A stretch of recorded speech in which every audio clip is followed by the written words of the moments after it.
Hello, everybody. We are back with another episode of All About the StarLadder Major. Myself, James Banks, I am your host throughout all of this. And over there is my co-host, still joining me in person, still alive somehow, as we hit week 2.5. I don't know. It feels like every day you get more and more threatening towards me. What do you mean? No, I'm just joking. But yeah, it's fun to be back together and be in the same room and do these kinds of stuff. Obviously, a lot has happened since the last time. Yep. And yeah, it's going to be exciting to kind of break it down. Do we spoil? Because I've got chat open here. Sorry for anyone else watching on Kick or YouTube. I have just my iPad and I'm not technically advanced, so I just have this chat in here. But should we spoil what we did earlier? Should we talk about that? Should we give them a sneak peek? It was like 30 minutes ago, so we might as well do. Yeah. So we just did a 2-hour, 40-minute episode of the All About Wonderful podcast because we got wonderful for the first time ever. Never done a podcast in Ukrainian, never did a podcast in English, never really gets involved in that content. And we had him for the whole time. So I'm excited to show the world that. Later on, it'll be coming in just a little bit. Chat says, Banks, do a red trade up. Sorry, boys, I've only got my iPad here. No loading CS in this one, I'll be honest. But I will tell you all that this episode is going to be phenomenal because the guests we have are action-packed. We've got Flashie, the coach of Liquid. Obviously, this is his home city. Yep. He's so happy. He's so excited to do everything, you know. Then we have Zipnix from MOUZ Sports. Obviously, MOUZ right now, one of the favorites to lift the trophy. Obviously, have had their struggles throughout it all. And then the favorite last one, he is a bit of a biased favorite because we just expect him to be very direct, very straight. Who is it? Devilwalk? Go on, give us the name. Dastan. Dastan from PARIVISION. I think he's going to be a meme machine. I think that he is. Just every time he's in an interview, he's just great. And I think getting a lot of insight from how they've kind of gone through this major with the 4 rookies, with James, how everything was put together and how it has been from his perspective, because that's not an easy job. And they've obviously continuously impressed everyone. Oh, yeah, it is actually a crazy run that James and the rookies are having, and we're going to touch on everything. So for now, this is like just us opening up. What I want to tell everyone at home who might be watching, by the way, thank you for everyone joining in, watching us live around the world. Opening segment, we're going to have a review with me and Devilwalk of everything that happened in Stage 2. Then we're going to start getting our guests on. The first one will be Flashie from Team Liquid. Have a sit down with him. Then at the very end of the show, we're going to do a preview of everything that's happening in Stage 3, as well as our predictions to see what madness might unfold, because certainly the major has not been so easy in terms of picks, predictions. We also have that new thing where chat is going to be able to kind of interact while we talk about the tier list and what we expect, who to go through and who. Oh, yeah. So we have a new little addition to the show. We have a technology upgrade. So for everyone who is watching at home and watching live, you will be able to take part in our tier list by predicting yourselves using the QR code we'll show later on screen. And for all the boomers, bring your zoomers so they can actually tell you how help you do it, you know, scan it on there, go from there and see what we could have.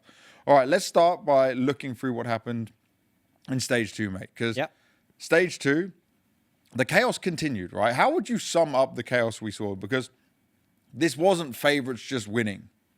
I mean, it is a disaster for pick'ems. That's like my #1 thing. But you don't do pick'ems, so life is good for you. No, I'm the only one happy no matter what the result is. I think when we're in the green room, you know, there's a lot of people like, yeah, I got both of these teams. They're playing each other. I need both of them. And, you know, they're failing their pick'ems. So it's all good. All laughs for me. But I'm sure, I mean, many in chat haven't enjoyed it. Does anyone in chat actually find their way still getting a diamond? There must be a few now. I've seen some people start to tweet about it. Some people mock the analyst and everyone else in the community about not being able to get 5 through. But there must be still some hope left for diamond coins. Someone must have flipped a coin every single match and got it through. But it's so much harder now. It's like so much harder with that extra stage. And especially with this kind of stage buff we've talked about, where people from Stage 1, they come in hot for Stage 2 and kind of just derail a little bit the seeds in that best of 1 especially. Someone said no, because the pick'em system is garbage. It's got tougher. It's got very tough with the amount of diamond coins you can't get. I think what we do for next major, we get you to do it, but just randomize and see if you have more success than actual knowledgeable picks. I mean, why not? Because you don't do them anyway, so we could just have fun with it, right? That would be a good way of doing it. But let's start looking at our first teams that struggled here in the stages. And the first one is a team we were very positive about, FlyQuest. Yeah, they were my like kind of team that would surprise people. Unfortunately, they kind of surprised in the other direction in this stage. They were, you know, non-existent until essentially the last map where they got a little bit of a groove on overpass against Astralis, but otherwise, you know, they didn't show up at all. And, you know, they talked about it, you know, communication wasn't working, things weren't clicking, frustration was growing as they were playing the games. And, you know, you can understand that, especially with how well executed stage 1 was for them. So, yeah, a disappointment, I would say, but they played some really hard teams in this stage. Yeah, they played everyone right in terms of Na'Vi 3D Max and the best of ones that would go through. And then, you know, we ended up with the Astralis game. Obviously, Astralis didn't make it. We'll come on to that later. The one thing I want to look at here with FlyQuest is Vexite, so good in stage 1, a shell of himself coming into stage 2. And yes, you're facing tougher opposition, but it's not like he's new to this, right? He is a player who's had a good enough amount of time on FlyQuest. I just felt like maybe it's a bit of confidence. Maybe it's just things not working out for him. You spoke about before how they would even be winning in 4v5 situations, just playing really good team CS. But you can see that maybe the gap is too big because first game on Na'Vi, you know, There's zero chance. That like absolute zero chance. Completely overrun. Yeah. So I don't mind that one because I feel like, yeah, it's a tough score when you look at it, but it's like, this is a Na'Vi that came in better form off the boot camp than we expected. The problem is this kind of similar start to 3D Max. They lost 11-1. 11-1, so 12-0 from Na'Vi, right? And then 11-1 here. Like, at that point, I know it's the same day, but that was like a crumble mentally. Like, the team was not there. And then we come onto this Astralis one. Kind of looked bad from the Mirage. At least it was more competitive on Overpass. And I think that was the most disappointing for them, is that like it was a night and day difference. And I know people can say, oh, well, stage 1's not really the major, blah, blah, blah. But like, I still expected FlyQuest to make some of these games more competitive or at least have a chance of beating a team like Astralis. Yeah, 100%. I think they showed that level, that they are capable of bringing that level, but nowhere close. I think even on Overpass, I'm pretty sure that Astralis had a pretty significant lead that they kind of caught up in the end and made it close in the very end. Same as the 3D Max game. It's even worse than it looks. It's worse than a 13-7. 3D Max was always going to win that game. Yep. So, yeah, I mean, super disappointing. And if you don't have, like, that frontliner who kind of, you know, gets the picks and, you know, delivers some confidence for the rest of the team, it can, like, losing every single entry, every single round is just too tough, especially with, you know, the system out this now and the best of 3, like 13 rounds and it's over. You don't really have a chance to mount a comeback. If this was like an MR15 and they picked up maybe 3 rounds at the end of the half, they could have had a chance. They could have actually made something happen, but yeah, it was weak from FlyQuest. By the way, one guy said in chat, say God Kval to Devilwalk. Is that a good thing to say? God kväll. What's that mean? It just means like good evening, I guess. Oh, okay, there you go. Well, there you go. You got that because you can't look at chat while I'm here. So there you go. You got that from someone speaking Swedish in some way. Next team we need to look at, MIBR. This was a team we expected to maybe win that opening game against Imperial. I didn't. Okay, you didn't. Genius over here. But I mean, these guys, I'll be honest, are worse than when they were full Brazilian. Like, this is not good. And Kicker said on the interview that for them right now as MIBR, they had a month of playing together, of understanding each other, of trying to get together. And, well, guess what? None of it came together. If I'm MIBR as the organization, this is a worse performing than the Austin Major. You've got an incredibly talented player like Insani, whose time you are wasting. I like Kicker. I don't really know Klim. This is the first event I've ever seen or spoke to him at. But I would say this ain't it. This don't work. No. Go back to Brazil. Go back to what you know best, because this is complicated and confusing and it wasn't worth it. You didn't pull off a Furia and pull Klim out to be like God tier Molodoy. You're not going to get that from every single player, you know, you try and work with. But Insani now has been too long on a bad position, trapped on MIBR, when he is in a position to do better than what he's in right now. Yeah, I just going into stage 2, I actually thought that they would be like one of the weakest teams, just because I never really liked the constellation that they put together here, even though they, found success in Brazil and did some good stuff there, won a couple of lands, and obviously qualified for this stage 2. They probably could have done a better job if they went from stage 1 straight away, where they got a little bit of that warm up, get to play in front of a crowd in the first stage and just get a feel for it. Yeah. But I mean, it's kind of the same here. I never really thought they would win even against Passions. It felt like against Liquid, same story as FlyQuest. They kind of got into it a little bit at the end, but just never enough. And that first game was disastrous. I put that in my mind. I don't know, like you said, obviously you were more keen on MIBR. In my mind, I went... more keen on Imperial, I mean. More keen on Imperial, sorry. But in my mind, I was thinking, okay, MIBR versus Imperial, they've got some history. It's technically a Brazilian derby. Oh, you know what? We're going to get a close, crazy game. And instead, we got this. Imperial just were on another level. Try. Still fantastic, by the way. Yep. Still absolutely fantastic. I want to say before we get on to the next team, for everyone in chat, I can't forget about this. There is a lot of giveaways happening on this channel. You need to be in Twitch chat. Sorry if you are on YouTube or Kick. We just can't work this out. I am technically very stupid, so I can't get the things figured out. But if you want to win yourself some Corsair products, our lovely sponsors over here, type Corsair in chat. Just Corsair, the word. You can see it on here, and there'll be 3 opportunities for you to win, so make sure you get involved. Thank you again, Corsair, for hooking us up and giving us some prizes to give away to the lovely viewers that are staying live in the channel. 3 prizes to be given away across the whole show, so stay and watch it all. Partake in chat, and everyone is spamming Corsair. We do love it. Now, from MIBR to Fnatic. Bro, considering the start, you beat 3D Max, and the way they beat 3D Max, I actually went, okay, maybe they kind of can cook. Maybe they can do really well here. I was super positive. But after that, a close game against Bait, you can't really shy and say that's bad.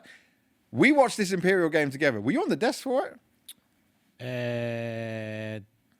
I can't remember. I just put you on the spot I there. remember watching it 100%. I can't remember. Those games were so messy. Those rounds were so ugly. And it was the force buys into clutch plays, into mistakes from both teams, by the way. Both teams were playing like ugly CS. For this one. But I think it was like, even in the Blame F kind of exit interview that you did, it was obvious. It wasn't Blame F. Maybe it was Independent, the coach. Oh, it was pre-game interview. I mean. Pre-game interview, yeah. He even said it was just a game of who made less mistakes. And Imperial, even though they made a lot of mistakes in this game, they, Fnatic looked shook. They looked like they couldn't handle the pressure. They looked, stressed. They were screwing up all their anti-ecos pretty much. I think they lost a 2v5 versus Glock eco on B site on Dust 2 when they were CT. They lost anti-eco when they pushed out long. And I feel like the Passions UA game as well, when they moved into that, they still had a little bit of that rocky, shaky feeling where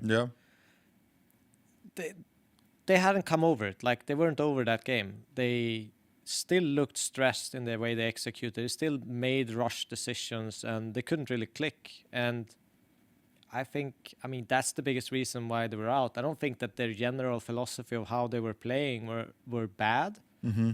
I just think they crumbled a little bit as a team. Even in Passion's UA game. That was also a crumble. They got momentum dominated. Blame F, I think this might have been one of his worst games I've seen him play. Is he a player, though, that struggles under pressure when he's facing moments like this? Because we know what he can do. We've seen the levels of it. But I rarely remember a Blame F pop-off during a tougher game, like a game to qualify, a game facing elimination. I haven't really looked into that too much, if I'm honest. So I'm not comfortable answering that specifically. But I do remember him constantly pushing, first 10, 15 seconds, an overpass, losing entry on CT side. They never really got into the flow. And when your star player isn't getting anything done and can't really find the timing of the game, because well played the Passions as well. They were expecting him to do stuff, and they punished him constantly. Yeah. But it doesn't really give you that much confidence if you, on Overpass, you lose entry every single time. As CT, it's really hard because you don't really need to do that. You usually just need to fall back and take the next position, and kind of just wait for T-side's mistakes. That really didn't really happen. And on Inferno, it was just full crumble. Now we've got to talk about probably the biggest disappointment of the major so far, Aurora. This was a bomb out beyond belief of what I expected. Now, maybe people had them going 3-0. Maybe people had them rated higher because of what they did at Bucharest. I'll say this is a disappointment, but I was not surprised. Because you look at this team and you say, Bucharest, how they nearly lost that final. They looked like they were crumbling at times then. They looked like they were mentally broken at times. I found out, and this is now a fact, I found out and confirmed it. They had a performance coach for a while. They kicked him, and now they're trying a new person. So the first performance coach they had for their entire career, they didn't have one in the past. Okay. They only got it since Aurora's come in. Didn't work out for them. Now they find themselves in this position. Like, this is a team going through turmoil. And you know I'm a big Major fan, but some of these T-sides were terrible. Like, they are an easy-to-read team. They are not a super complicated team. Zantaros can drop off sometimes. Their mental seems to break at times, but it's like, you beat M80, you lost to FaZe, you lost to PARIVISION. PARIVISION game they definitely could have won. And then this Astralis one, they had it. They were 7-1 up on train. And they, by the way, first time they won Nuke ever against Astralis in like the 4 series they've played, or this is the 5th series they played. Like, this was in their hands. I mean, you shouldn't be able to lose from that position, if I'm all honest. You know, you have 70 rounds already. Astralis has won. Even if, you know, as it went, Astralis come back into that half. 7-5 is extremely good. Yeah. Like, it's unbelievably good. But yeah, Aurora, I've always said that they are a little bit over reliant on Zantaros. I think that, you know, when you have a top 5 opener kind of in the world, he isn't performing. He isn't delivering to the normalcy of Zantaros, which is absolutely insanity. Yep. Then they don't win games. I think every single time I look at Aurora, if Zantaros doesn't have like a 130 rating minimum, they lose. Mm-hmm. And I think that's a big problem, right? And he's getting older. It might be time for him, in my opinion, maybe to look at he becomes the IGL. People probably like that as much, but let's bring in maybe xCloud again. They used him in the past. He's had his time to grow as well. But it does seem to me like I would expect a change coming out from Aurora. Yeah, it's likely. I mean, I don't really know where they go from here, but they don't really have that many options. And changing one player can sometimes be just a little bit too little if you want to have a kind of a complete reset of the team. So yeah, it's a tough one. From Aurora, we're going to look back over to Asia, the last Chinese team we had here, and it's TyLoo. For TyLoo, this is heartbreak because they have not only been in this situation before, but they had Liquid beat. If you remember in Hong Kong, it was on Inferno again. Vitality were dead in the water. Vitality were going to lose to them. Oh, yes, I remember this. And they would have guaranteed their playoff spot, yeah? And then Vitality would have had to fight through the lower bracket. Instead, they have a terrible crumble. They overpush in a scenario where they had the B site under control. And we saw this similar on Liquid. They were 12-8 up on Inferno. Yeah. Liquid were out of ideas, and they just kept making... They were making... T-side as well. Yeah.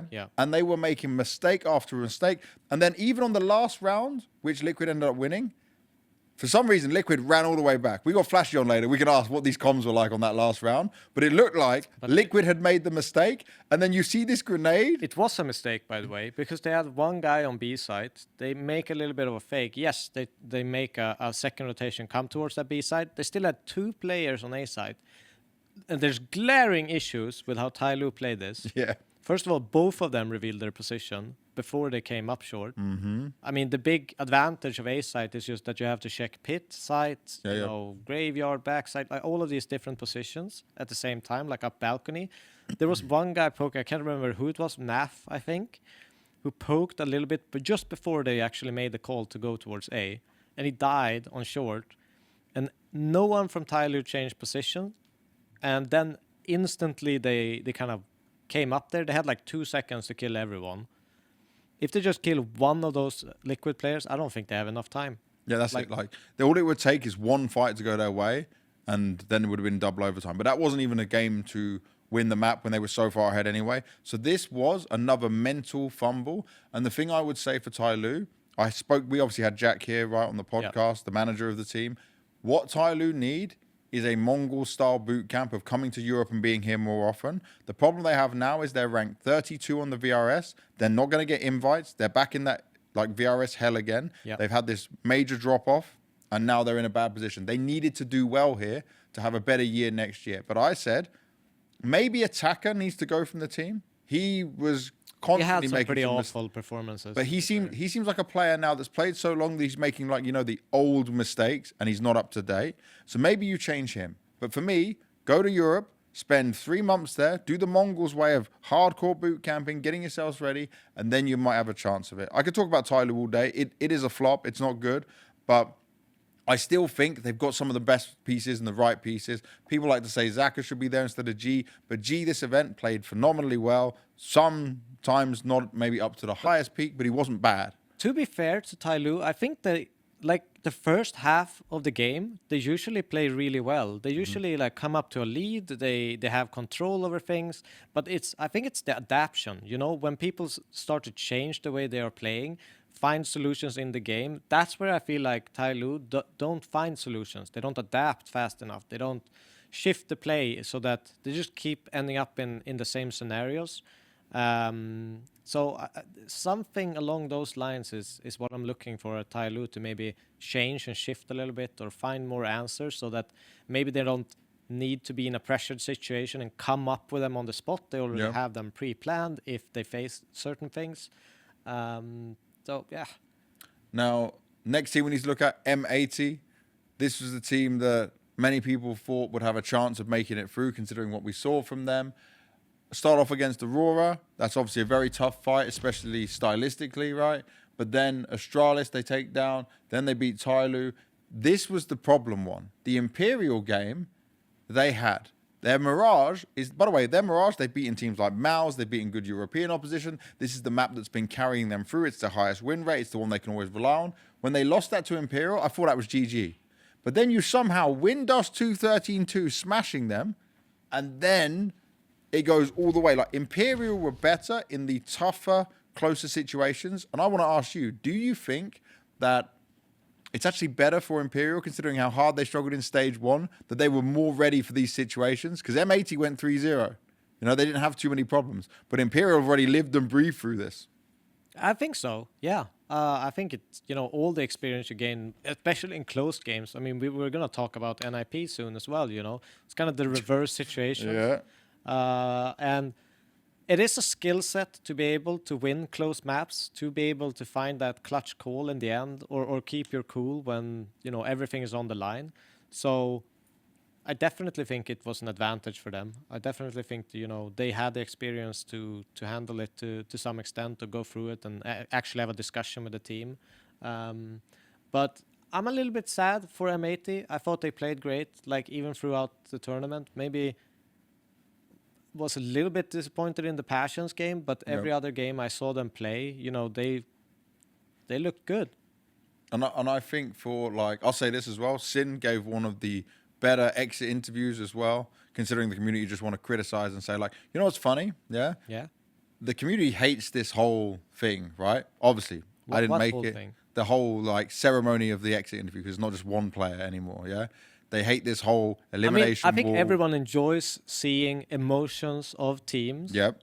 But I think everyone also, in that moment, you jump into the player's shoes and you're like, he's standing there. He just lost, Yeah, the dream, the hope. And I understand it. You kind of just want to let him be. But at the same time, it's we need to show the emotions. Well, also, some people are mental enough to think I want to do this. I'm just doing my job. I'm being told to go stand in this wall. I'm just a fool guy. I'm just the target guy, right? You're the puppet master here. People are blaming like, oh, this is terrible, this is not good. Do you know what's funny? We did Austin Major. I was doing all the exit interviews from playoffs, right? All the losing ones. And when it was like Alexi, when it was Chopper, whole community. Oh my God, you got such good insight, such good information. And I'm like, cool, that's just how they answered it and it went well. I'm only getting hate now and absolutely crushed on because people are upset with this. I didn't choose this. I didn't make this wall. This wasn't my concoction or idea, you know. This is just me doing my job. Sometimes we have to do things that are not particularly what you like or agree with. And this is painful. And then it gets even more painful when it's Astralis right now. Do you know what Hooksy said to me? Hooksy said, just make this end as quickly as possible. Like he didn't want to do it. He didn't want to be there. Yeah. And it's kind of crazy because I think for Astralis, this is not the Astralis we see in 2026. No, probably not. I think... Tell me who you think first of who won't be there to 2026. Well, I think they can go different directions, but I mean, the number one would probably for me be Device. Bing, bing, bing. It sucks to say. Yeah, I have so much respect for him as a human being, a player, legend of the game. Yeah. But something isn't clicking. He isn't the same player. He's not as imposing on the server. He's almost getting bullied at times, and it's not looking great. I obviously still believe that Device can be a great player and can come back and do really well, but I just don't see it clicking in this particular lineup. I think, to be fair, they probably need to change too in this lineup. So when I'm looking at this, right, you lost to NIP, you lost to M80, you got to play Nuke against NIP. Obviously, it was a really good map for Astralis coming into this. They lost every Nuke they played here, which was crazy. The map they could rely on, the map they could have some comfort at home in, wasn't working out for them. That's already a problem. Then you had this stuff out in the organization about players not being paid, all the structural changes. For people who didn't seem to understand as well, they didn't get paid for November. It should have come on the 1st of December, the payment, for November. So it's not about they didn't get paid in December because that's only just started. They should have been paid for November. They didn't get it. Now, these guys, probably on very good money, so it's not the end of the world. But it's also not a good thing just to have in your mind that your organization's just gone through changes, previously had money problems, and then potentially now can't pay you.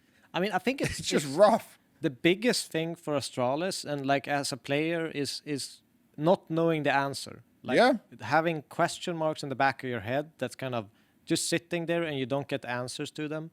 That bothers you because I think we are human beings, and the less we have to worry about, the less, you know, I don't care if it's you have a homework from school that you haven't finished, that sitting in the back of your mind is going to bother you.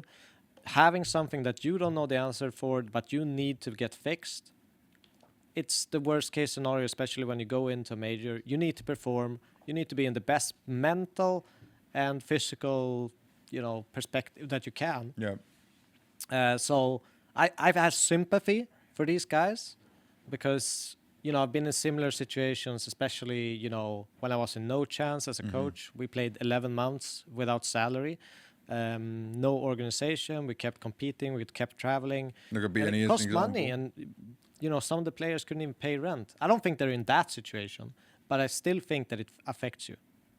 The positive I was going to say for Astralis at that point was like you beat Aurora finally, who had been a really thorn for you. But then the loss to Liquid was kind of like getting dominated out of the gates, trying to find your way back in. I mean, they got smashed. Yeah. This scoreline doesn't even begin. This scoreline makes it look like they had more of a chance. Liquid were. I think it was Mirage. Astralis won both pistols and converted both pistols, so they essentially won like 2 gun rounds in the whole map, which isn't great. But yeah, disappointing for them. They obviously want more. They put their aim much higher than this. And then the next team to look at, the last eliminated team. This was crazy heartbreak for a team that had grinded so well throughout the VRS and actually, you know, leveled up beyond belief. They were ranked 187th after that whole thing where they had Jax in. They made a bad decision. It actually cost them more VRS points, you know. Like NIP pushed so far through this VRS system. They started off 2-0 and they beat Astralis, TyLoo, fair enough, right? But then it's these FaZe and PARIVISION games. I wrote it on Twitter as well. I think these games broke them. Yeah. Like, they broke them mentally. First of all, FaZe, Inferno, it's 3v4, half of the bomb plant is completely gone. You have one top dark, you have one pool, Kaspersky was banana, Wrinkle was dark, and they just swing straight into their crosshairs, and it's the wrong guys in the most important positions. It was Wrinkle and Kaspersky who, in my opinion, did the most mistake in that specific round, because they just swung out, tried to get the kill early.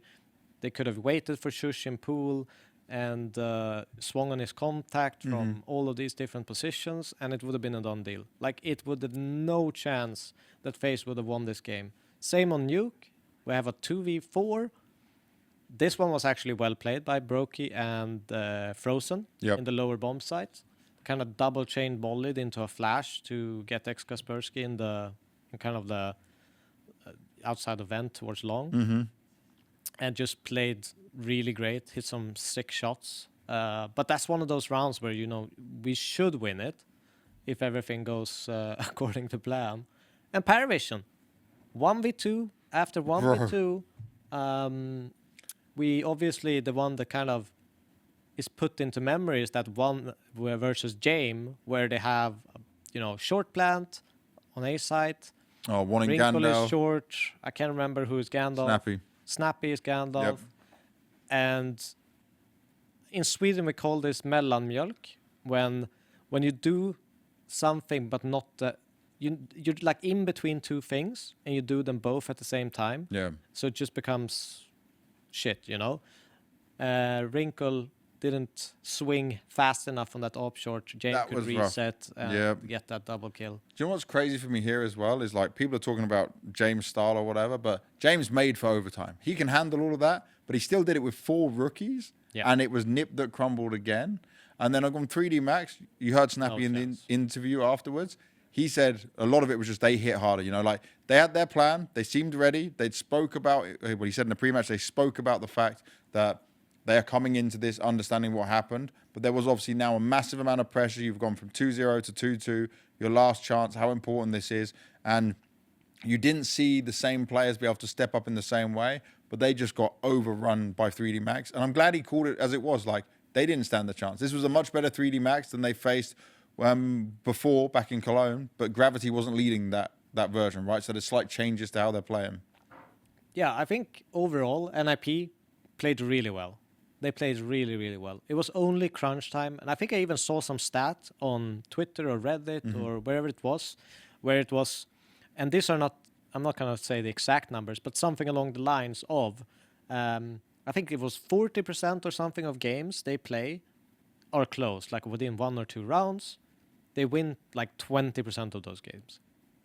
So that's where like almost all of their losses are actually... So don't go to overtime, you're fine. If it does go to overtime, you're kind of screwed. Yeah, and that's obviously not a great place to be, but it's also a very obvious fix for them, an obvious focus area for them.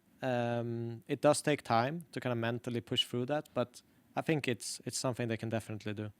All right, well, what we're going to do, we're not going to look at our qualified teams just yet because we already know who they are. We're going to bring in our first guest in just a moment. But first of all, I need to say, X_Ejo, congratulations. You are the first winner coming out from the Corsair raffle. You'll get one of the wonderful Corsair prizes. Could be a headset, could be a mouse, could be a keyboard. I'm not in charge of giving it out, but you won something, so congratulations to you. The next one will start now, so you can still type Corsair in the chat and have a chance of winning it. 2 more people can win across this episode. Make sure you're staying involved. But let's bring on our first guest for today. It is the local hero himself. It is Flashie. Didn't have to travel far here today. Already lives in the city, rocking it out. Had his whole family there. Flashie, my man. Thank you for joining us, first of all. Yeah, thank you for getting me. No, bro, I'm happy, man. I'm not maybe happy the jersey you're in, but I can accept it at this point now. It's been enough time. But you've been through a ride, man. Before we get into Liquid stuff, I just want to ask you. You had a whole mini selection of fans just for you from your friends and family. How many people were in the crowd? I just saw Flashie everywhere. Yeah, it's basically my parents, my sisters, and some of my friends. That's awesome. But it's awesome to see, yeah. And how cool is it for you, right? That it's like you're here as your first major as the coach, no longer the analyst, no longer an assistant coach role, and you actually get crowd for this stage. It's actually really good. Like it's been a pleasure. I'm really appreciating the opportunity, and I'm really thankful that we get to play more matches. Now we probably should ask, you made it to stage 3, but how are you through this journey of Liquid? Your heart attacks? Or? I mean, the TyLoo game was a rough one. You know, that was really hard to go by because. Yeah. Obviously, like all these rules about not showing emotions and all such things. It's a really tricky thing. Yeah, like eventually I can't even like fist bump the players, you know, and stuff like this. It's been hard. Yeah. But other than that, it's been a wild ride since I joined. I have been enjoying every moment of it, and I'm trying to just develop and improve every day. That's my goal basically. Yeah, I always saw you, especially in that TyLoo game. You could probably, unfortunately for you, hear a little bit of your timeout as they switch the camera to you. Look at his face while you're saying this.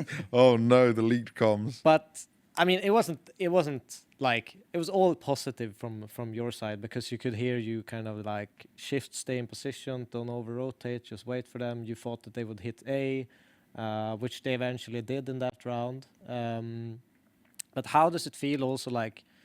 You know, obviously we look back at it and we see, you know, that you obviously come with a lot of impact, you come with a lot of strategic ideas of how to shift play and to see that it's working and that the players give you that trust. How's that working and feeling for you? I mean, it feels good. I think without the trust, it would not even work, right? Like if you don't have the belief and the trust towards the coach, I don't think it could be like a working relationship, if we can call that. I think like from the get-go, even when I joined, like I was like I had not zero, but like very low experience, like 0 in tier 1 and like with such a high-level individuals, you know. Mm-hmm. Like obviously in Navi, I got a lot to see how to work with such like stars, superstars and such. But even from the get-go, I felt like I got the respect and all the trust. Good. Yeah, so. I'm really happy that it was like that. Would you say that you have a lot of inspiration from Blade and his system, or you your own coach? Because I mean, it's obvious it's easy to kind of draw those conclusions in a sense. But how would you describe yourself differently from Blade? I would say that I would like to compare myself to Blade, but it's impossible. Yeah. And I think like throughout the 2 years I worked with him, like I always like. Thought about this comparison, but I realized that there is no point because you just can't get the man. No, he's like, I think to me, like he's like the genius, you know, like he's like the coach that I strive to be, but also I feel like it's not necessarily the right thing because like you need to consider like all your traits and all the skill set that you own, and you need to like kind of like adjust it, right? So I wouldn't say that I'm like striving to be him, but obviously it's like a big motivation to go to such a height that he went and he's doing. But I'm trying to like mix the two styles, kinda. I try to like create something that is fitting my personality, fitting my coaching, and also use all the good things from him. I like that, right? Because obviously you've got to find a balance in your own style with it. But I spoke to Elige on one of the pre-match interviews, and it seems like there's still a lot of ideas that come in. So how do you manage that between what Shuhei wants, what Elige wants that we know is a player who wants to have a lot of input, and then your vision? Because do you sit as a way of like, I want to make now a flashy system because you came from a system style CS? Does that work for your players right now? Like, how do you manage all of this, man? It does work for my players, but it needs to be adjusted to their needs, right? Yeah. Because otherwise they're not going to be comfortable. And that's the main goal at the end of the day, that we are trying to be in a system that we are all agreeing with and we are all on the same page with, but we are also comfortable with it, right? So I think comfort for us is a big thing. And I think the hard part is that this team is like young in a sense that like John just joined like 2 months ago, 2 months and 2 weeks or something. Mm-hmm. And we need more time to get more on the same page. So it's not perfect, but we are getting there. When you say like you're trying to get there with it, can I ask, before Elige, did you feel like it was not working. We're like with Twist, you were not being able to get on the same page of it all, and this is now maybe an easier way to try and do it. I don't think there is a big difference in terms of the system. Rust was also bought into the system, and he was also trying his best to adapt to me, and I tried my best to adapt to him. So it was not like it was hard to work with the previous lineup or anything compared to the current one. It's more like with that lineup, we didn't have a lot of time either because he left at the end of September. I joined in July, and now John joined after the end of September. So realistically, you're probably not going to be in the spot you want to be until maybe beginning of next year, realistically? Or do you feel like you are now ready for the major? Yeah, I would say like we are, each match that goes by, each day that goes by, we are getting better and better. But to build a proper successful system, you just need like 6 months, in my opinion. So well, Blade said all the time. yeah, like you need more time, maybe more than 6 months. You know, like depending on like what individuals you have, what do they need, what experiences you get. Because this major for us has been a huge experience, like huge learnings. Like I learn every day new things about my players. They learn about themselves also. So, how if you could explain, because I think a lot of people kind of misunderstand how hard it is to shift a new player in the middle of the season. That's not, you know, the player's fault, but just how much time you lose of kind of re-explaining the system to a new player. How much has this kind of set back Liquid on your kind of projection of trajectory for this Liquid? For sure, a lot, especially that when Alice joined, we went from tournament to tournament, basically. So until the beginning of November, after Bucharest, until then we didn't have like more than like 2-3 days in a row to practice. So wow. So it was like kind of hard to actually get there. So we basically delayed this like kind of like rebuild, quote unquote, of the system and like learning everything with John together to the beginning of this month, like November. So I think it was hard, but obviously we knew that this will be the case. Yeah. So we kind of like adjusted our expectations according to that. And compared to that, like no practice days, we did decent on the events that we played. Obviously we aimed higher, but you can't always instantly get clicking. And yeah, we just tried to be more ready for the major. And I think we were like kind of ready, but obviously the first day was not the best representation of that, but that was the goal. Looking at that, right, how you started on day one, it is the worst case scenario. Many teams have been there before, but to actually be able to achieve then the comeback, the reverse sweep to being in that situation. Can you tell me the difference you saw in the players and the team after those two losses? Because my worry, especially with like some players you have who might have maybe the experience, the ego, right? But then you've also got some players with less experience, the managing of who can crumble. Like we know Elige sometimes looks on camera all the time, very tilted. You would definitely notice more than we would, right, if it actually is something that affects him. But my worry is for you guys coming into even the MIBR game is that, can they handle it? So how did you see it? Well, we did say before the first game between each other that we just need to win one out of the two best of ones. We didn't, right? So it was definitely rough. Like we knew it's gonna be hard to bounce back. Winning 3 games in any stages, I think it's hard in a row. Like whoever the opponent is, right? Yeah.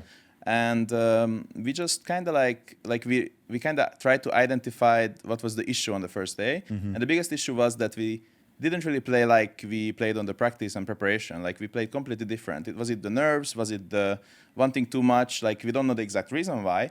Could you tell me, maybe just to explain also to the viewers, what it is that's exactly different that you saw? Like, was it not following the plan? Was it just people doing things, not communicating correctly? What was it? Yeah, like weaker communication, talking a lot less, taking less initiative, trying to play too perfect, being scared of making mistakes. You know, like on practice you don't have this. People are not afraid to make mistakes, but on official it's a completely different story, right? And that was the main issue. And as soon as we realized that, and we talked about this a lot, how to avoid it for the next day, we just went like one by one. And I told the guys that this is the time to actually gain our confidence back day by day. And actually we managed to do it. You really did manage to do it. I have a question. Because I've been through many situations where you have, you know, a player starting really badly in a tournament. And I guess my question is, based on Ultimate, you know, had a really rough first day, And how proud are you for him kind of making this mental comeback to be, you know, one of the core strength of the roster moving on in the best him of facing three? elimination is the exact like opposite of an underperformance. He went, okay, I'm not going out like this. I'm taking over every game. And that's exactly what he said also. That's brilliant. No, he actually really improved a lot lately, especially on the bootcamp we had and the preparation. Like he was taking so much initiative, controlling the game fully, taking over everything, and just like as an operator, it's really good to have this mindset and skill set, because if he's controlling the game for us, it's much easier for everyone else to play. Course. And everyone can connect to him and connect their ideas to him, and then it becomes much easier. And that's exactly what he did, and I'm actually really proud of him for being able to do it, especially with such a young age and not a lot of experience. And he even survived the Donna headshot with the microphone. She just bashed him on the head with a microphone by mistake. That was actually funny. Bro, when I watched it back, I was like, oh my God, what was going on? But he also seems to be coming out of his shell more. Even in the interview, right? You could see he's being a bit more talkative. He's like, oh, fucking Polish boys. Like, are you seeing him now develop outside of the game a bit more? Yeah, I think so, and I think he's enjoying the moment also. I think it's important to cherish the moment. Like, who knows, like, when is the next chance you can actually experience this and enjoy it. So I'm really happy that he does. Really good. Yeah, I have a CS-based question. You don't need to answer it, but at least I want to ask the question. Sure. You want to try and get the answer. I'm going to try, at least. So I noticed on Nuke, and I've watched a couple of your demos, sometimes it feels like Elish is very on CT side Nuke, very, very, you know, engaging on yard, taking a lot of aggression, making sure that he is, you know, controlling that space. But it felt almost like against Astralis that he was more ready for the inside pops and ramp rotations. But that's something you discussed to kind of shift Ultimate and Elish's roles in some sense? Yeah, we always have a plan around how we want to play these like important zones like Nuke outside. And we had a great discussion with John before the game, and we managed to come up with some solutions, and it was part of that. Okay. Thank you. TyLoo game. I want to talk about this because are you happy to say here what you said to me behind the curtains when I spoke to you the day after the TyLoo game? I don't remember, what was it? When you were at 12-8, what was going through your mind? You were 12-8 down last map? Yeah, I can. So basically, like, I really tried to believe until the last moment, right? But you can't help but think for a single second that it might end here, you know? And like the time, I tried to call a timeout at 12-8, and I tried to suggest some solution, and actually... That was the timeout I was talking about. Oh, yeah, okay, yeah, I remember now. Yeah, I tried my best to obviously take it one by one and run by round, and the players actually took it very seriously, so I'm happy for that. Good. Yeah, I mean, obviously it's really hard to not feel the pressure. Like, the pressure is immense, especially on the major. Like, I'm new here, I guess. I mean, I can tell you it's even worse standing behind players than being the players themselves, because you have those pauses, right?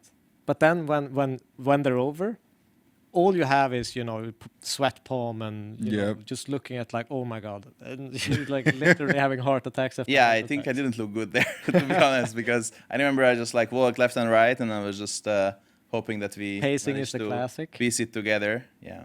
But like, then obviously TyLoo are known to choke in Inferno. They did it against Vitality as well, right? So then you start to see it happen.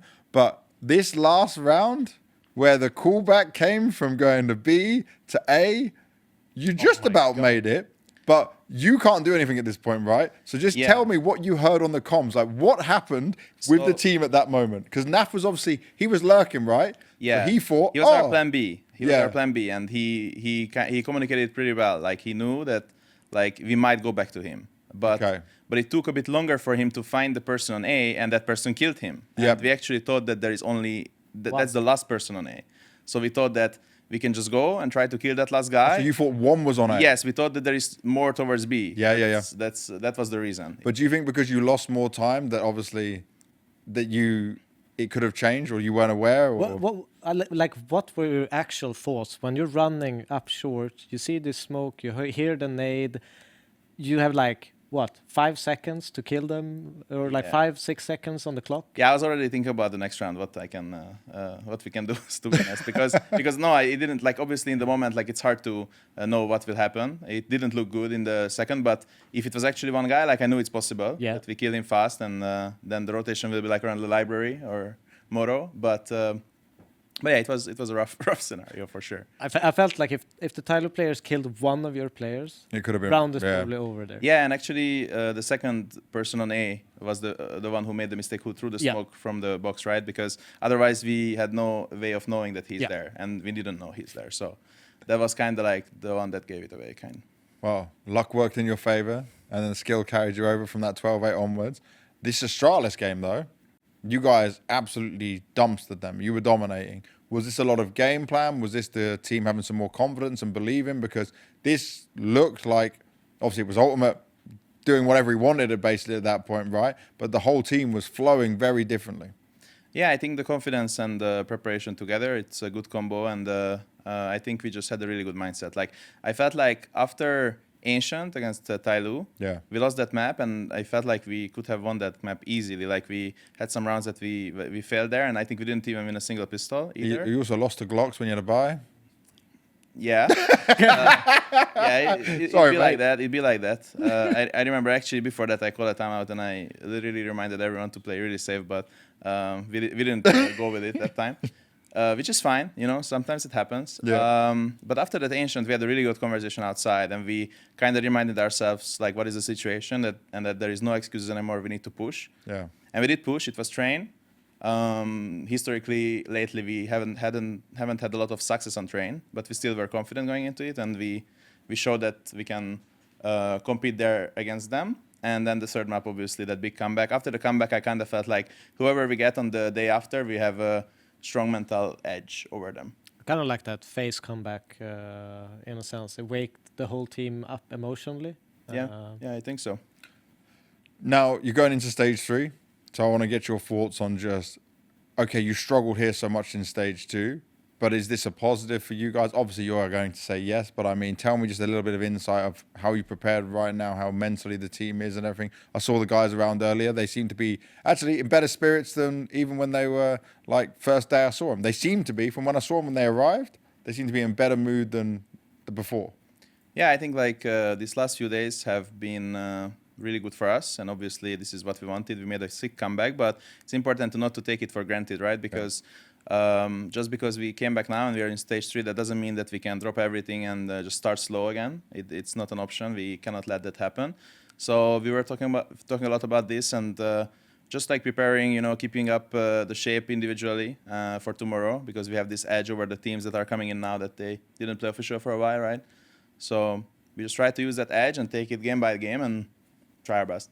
Do you feel any like extra pressure or I guess extra motivation to some degree, because this is your country, this is, you know, where you're gonna have like a little bit of a home crowd, I guess, and you want to be able to get to at least the arena, I suppose? Yeah, I would say for sure. I feel a lot of pressure, but I don't know if it's just for the major or because it's at home, right? But obviously I want to get to the stage either way. But it's for sure extra pressure, but I try to not focus on it. I try to close it out and just take it step by step, because if I time travel in my head, like I can't be the best version of myself, right? So. And the last question I want to ask you before we let you go is, like, with how you want to do things with timing and the system and the future as well, is the Liquid management got your back in terms of that vision, giving you enough time to explore it and to go through it in the best way, right? Like, to have a chance to grow as a team finally? Yeah, I am always clear and transparent about the situation, and they are too, and we have a good understanding of the situation, and they are patient, I guess. Good, man. I'm happy for you with that, Flashie. Thank you very much for joining us. We appreciate it massively. Thank you so much. If there's any final words you want to say, your camera is this one here, so you can just talk to the chat, talk to the people at home.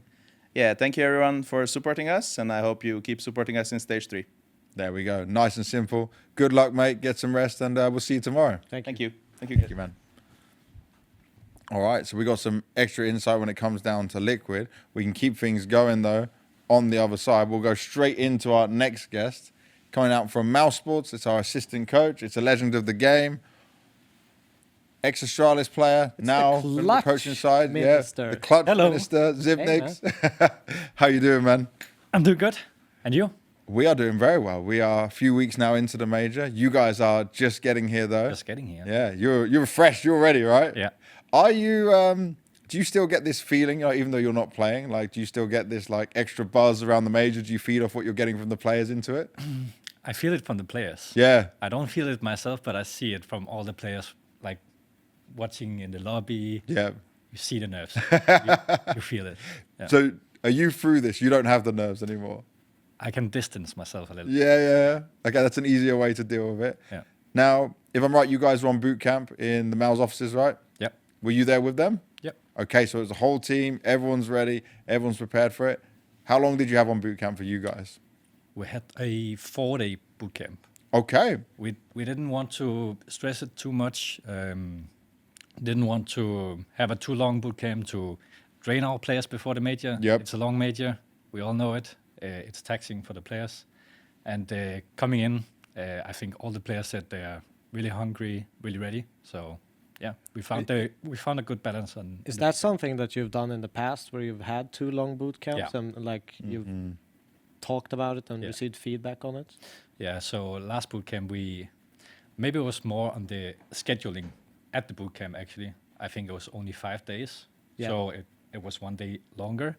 The one where we felt we overdid it, but it was more the scheduling of the actual like long days. Yeah, Essentially. yeah, exactly. Okay, so you're learning from this as well. We're actually seeing more teams, though, seem to go away from having like too long a boot camp before the major, try and pace themselves a bit. Do you think like this is just a better way to go forward, considering how our year is and we're now ending with the major at this different point? Do you think this, or are we still in this learning point where people are just trying some new things?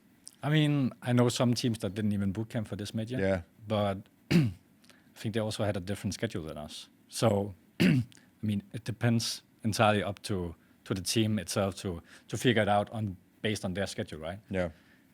Some maybe have some visa issues or something that they can't be in Schengen or whatever. Like, Yeah. But in general, I do feel like we're going a little bit more away from having a really big boot camp right before the major. Yeah. There we go. We'll hook him up. I mean, I had one here as well. It's so long. Yeah, long we apart. made the desk really hard for the Yeah. people to grab across and take something. But what's impressed me with MOUZ this year is that, okay, you're not getting the trophies, right, you want, and we're not getting that direction, but the consistency that's being shown has been so huge from the players. There is not really a drop-off. We don't see, like, an underperforming MOUZ. You have so much, tons of almost experience. semi-finals guarantee. Yeah, it's like Astralis back in the day. Yeah. Yeah. Actually, yeah, that was. That's what I was going to say. You've been through this, right? So what do you tell the players right now? What do you say to them during all of this with your wisdom? I mean, I always tell them it just takes that one tournament, right? Yes. I mean, that was happened to you guys. I think you won like 3 in a row, 4 in a row or something. Yeah. When it started to click. Yeah, I mean, 2 in a row, but Okay. obviously 4 in short time. Yeah. Right?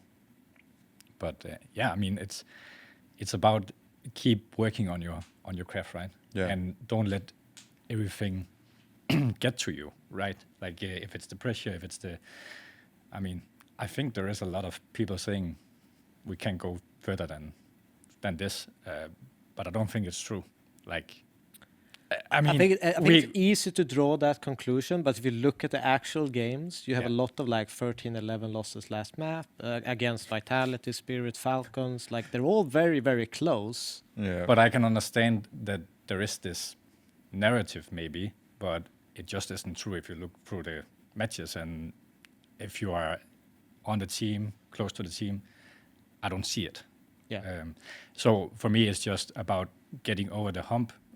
Maybe there is something on the mental side that we are now in the semifinal again, but I don't think it's prevalent in the games. Like it's not like we are messing up, people are nervous, or it's just how like the competition is also better when you get deeper into the tournaments. That's Yeah. real. Like it's Vitality, it's Falcons, it's teams we play all the time, but at some point we have to make it, right? And I hope, and what I've seen in practice right now is a really good mouse. And what I'm like, what you're saying there, right, is like you have to make it, right, eventually. But is there like some script in your head? Is there some timeline you're looking at where like enough is enough, or you have to hit this point soon? Because obviously you had the Clues trophy, but it's not with the top teams there.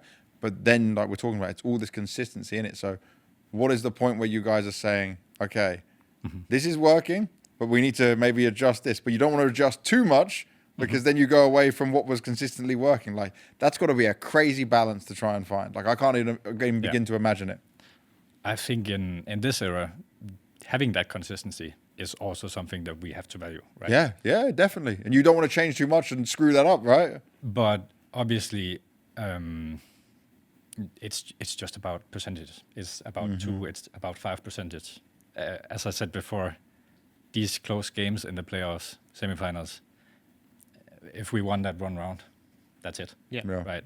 And of course, it's about working on our mentality, but it's also about working on when are we overpeaking, stuff like this, the clutches, the narrow situations where we could have made the difference, but we didn't. Yeah. Right. And sometimes it's also down to, we still are a young team. We are 22.7 years old of age. I consider that fairly low. Yeah. 100%. If it's not younger, actually. Maybe I missed 22.6, but yeah, Okay. you pretty much banged it. Okay, perfect. But I consider that low, and I think we still have time to do it. And it's not like everything is gonna fall down if we don't make it here. Do you think, or have you had moments or situations where you've seen it affect players, like, I don't know, extra frustration after loss, and when they maybe say like, not again, every time, because I could see that being the case, to some degree. I have it myself a little bit. Yeah. When it happened in Astralis, right? And of course you get the same vibe, but it's always different, right? It's always different scenarios. It's always we should have won that one clutch, or if I called this round better, or it's never the same argument that it's mental or it's right. Yeah, I see your point. But I understand the sentiment of, it's semifinals again, we lost, now we're here again, right? Could be, but rarely it's the same behind the outcome. Yeah. And obviously there was at one point a conversation around like the mental side of the team and the choking and stuff like that. I know you guys have got a performance coach and you've got a whole lot of staff now working with everyone to make it as good as possible. But when you look at it, right, you've been in some of the most high pressure situations and clutches at the biggest events in the world. Would you also agree that this is not a team that's like choking it now? No, I wouldn't call it choking. Yeah. I had a hard time calling it choking back in Astralis. Someone gave it that name, but I think for me, it's about, you guys don't know what's happening inside the team, right? Yeah. You don't know what... We don't hear the voice comms. We're not in the server behind it. Exactly. How is the prep leading up to the tournament? How, leading up to the match even? Was there any player sick? Maybe sometimes you don't even know that. Yeah. I'm saying that every time it's something different, that could be the problem, right? Or that could have made that difference. Yeah. And sometimes we obviously, as coaches and players among ourselves, we try to cover that up in the public, because why would we say our weaknesses? Yeah. But we try and work on it, and the next time we worked on it. But we're also in a competitive field where everyone else is working on their craft, right? And but for me, I wouldn't call ourselves chokers, no. Good. Yeah, and I think that it's correct, because when I look at it, it's not like you guys are getting dumpstered in these games, You're losing against only the other teams above you. Yeah. Like in the rankings. Yeah. You're so consistent against every single team. Yeah. And they don't falter, right? It's like, for me, if someone's choking, it means like they're going to a stage and they're not competitive. But like, there is hardly any games I can think of when I look at a MOUZ game where it isn't competitive. Yeah. That system is set up to work. The players are believing. Everyone's taken their responsibility now in different ways, obviously, since Brolan's come in, and this seems to be working. But it's like you said, it seems to be the percentage. So I'm definitely agreeing with you. I want to talk a little bit more about your role of what you do, because obviously Cyclone's the main coach, you're the assistant coach. You've had this role for a while now. Yeah. Are you still enjoying it? Are you still having fun with it all? Yeah, I'm about to sign a new contract, right? So looking to stay in the role. Are you going to stick? Awesome. Because I know when you stepped in, right, was it Lisbon you did a bit of coaching, the main coaching? Yeah. And we had that conversation, and I said to you, like, is this like the aspirations, right, where you want to go next? But obviously you're very happy and learning on it that you're going to re-sign again. Yeah, I think it fits perfect with my life right now, and Yeah. still learning. I think still there is tons to learn in this role, and going from player into assistant coaching is it's quite different. Has it and, been hard? Dealing with players or on this side and. That must be interesting. Yeah, I mean, it is different than obviously being a comrade on a team, right? Being a player. So I still think there's a lot to learn, to develop. I think still there is a lot to develop together with Cyclone on our relationship and how we develop the team. And yeah, so I'm happy in the role. How do responsibilities work? How do you split? Like, what is your tasks versus his? Like, what is the way of things you need to focus on?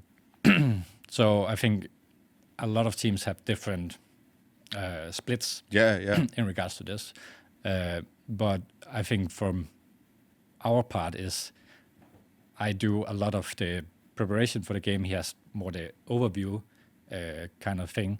If we talk match prep, but in general in every day, I'm focusing way more on the player to player. Oh, like a one-on-one. Coach player. Okay. And he's more on the overall topic. Does that mean like you do a lot of maybe more sit-downs one-to-one, looking at the demos and stuff as well with him? Like with his kind of macro idea, I guess. Micro and macro, yeah. So this is like a one-to-one demo review with Zip behind. It doesn't always have to be, and I think it's also in periods, right? Especially if a player is having a rough period, let's sit down, right? And but also keeping them up to date with. Yeah, I need to. No, it's fine, man. Don't worry. This is the problem we have all the time when you end up talking so much throughout all of it. And strats or solutions to meta strats. We just came from prep, so. Oh, okay. So yeah, you're doing a lot of talking there as well. And your next guest is who we're playing against, right? Don't leak any secrets right now. But I actually have a question about, obviously Broadland became the in-game leader, and your Swedish friend. I suppose you guys have had a big impact in both making, that decision, or at least helping him into this role a lot, you and Cyclone. How has that been from your perspective as an assistant coach to, see him, in the beginning maybe have a little bit of a shaky start and then, prove everyone wrong to now being more and more developed as an in-game leader? So, yeah, I think we talked a little bit about how it came about with Broadland as IGL, and the qualities he have is what we're searching for in that regard. But obviously, as with any new IGL, it's no easy task. No. And stepping in as being a leader is also not an easy task. So we had a lot of talks, and we're still developing, right? It's still fairly new, I would say. And that's probably more on Cyclone and Ole, our sports psychologist, part to develop him as a leader and to lead the team in that regard. Of course, we all try and help in that regard and with the tactical input, but I think he's a smart player, and in terms of knowledge of the game, I think he's up there as one of the smartest players, right? But it's probably more of the structural and strategic or structural and leadership side that he needs help with, right? Okay. Is there also maybe any additional pressure Torji has on himself coming into this one? Because it is, Budapest, is there any conversation you guys have had around that? Because I can imagine for him, this is just special. There's not many opportunities you get to play in front of your home crowd, potentially making it to the playoffs, and going all the way, let alone lifting the trophy in front of them. I mean, I didn't even get to play in a major in front of my home crowd. Yeah. I think it's a privilege, and I think he should also see it as that. Right? If you feel like it's dragging you down, it's probably going to be a problem, right? Yeah. So I think it's about how you go about it. if you feel like you're getting energized by it, which Adam surely will, I think it's gonna be good, and I know it's gonna be good. And then lastly, to kind of round this out a bit for you, I wanted to ask you how your relationship is with the players and how it's grown over time, right? Was it one where a lot of them looked up to you? Was it one where you had to earn a bit of respect, being a bit older now in it? Like, how did it look? Yeah. He's smiling already. Yeah, I'm smiling because I have to think back and something just came to my head. Okay.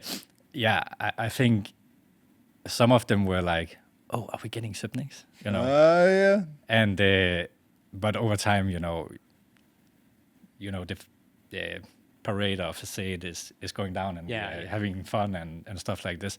But obviously, as with anything, like, you need to earn your respect, and you need to earn your authority by doing your work and doing it right. Otherwise, they will not respect you anymore. So I will let them answer that. All right, I'm going to have to check in on it. And for you, right, just going into this part of the major, going into your opening games tomorrow, coming into it, what is the kind of final things you need to do? Have you done it already? You just said you came from the team meeting. Are you, don't give away the information, but are you as ready as can be? Do you feel like you're coming in a good preparation, good style?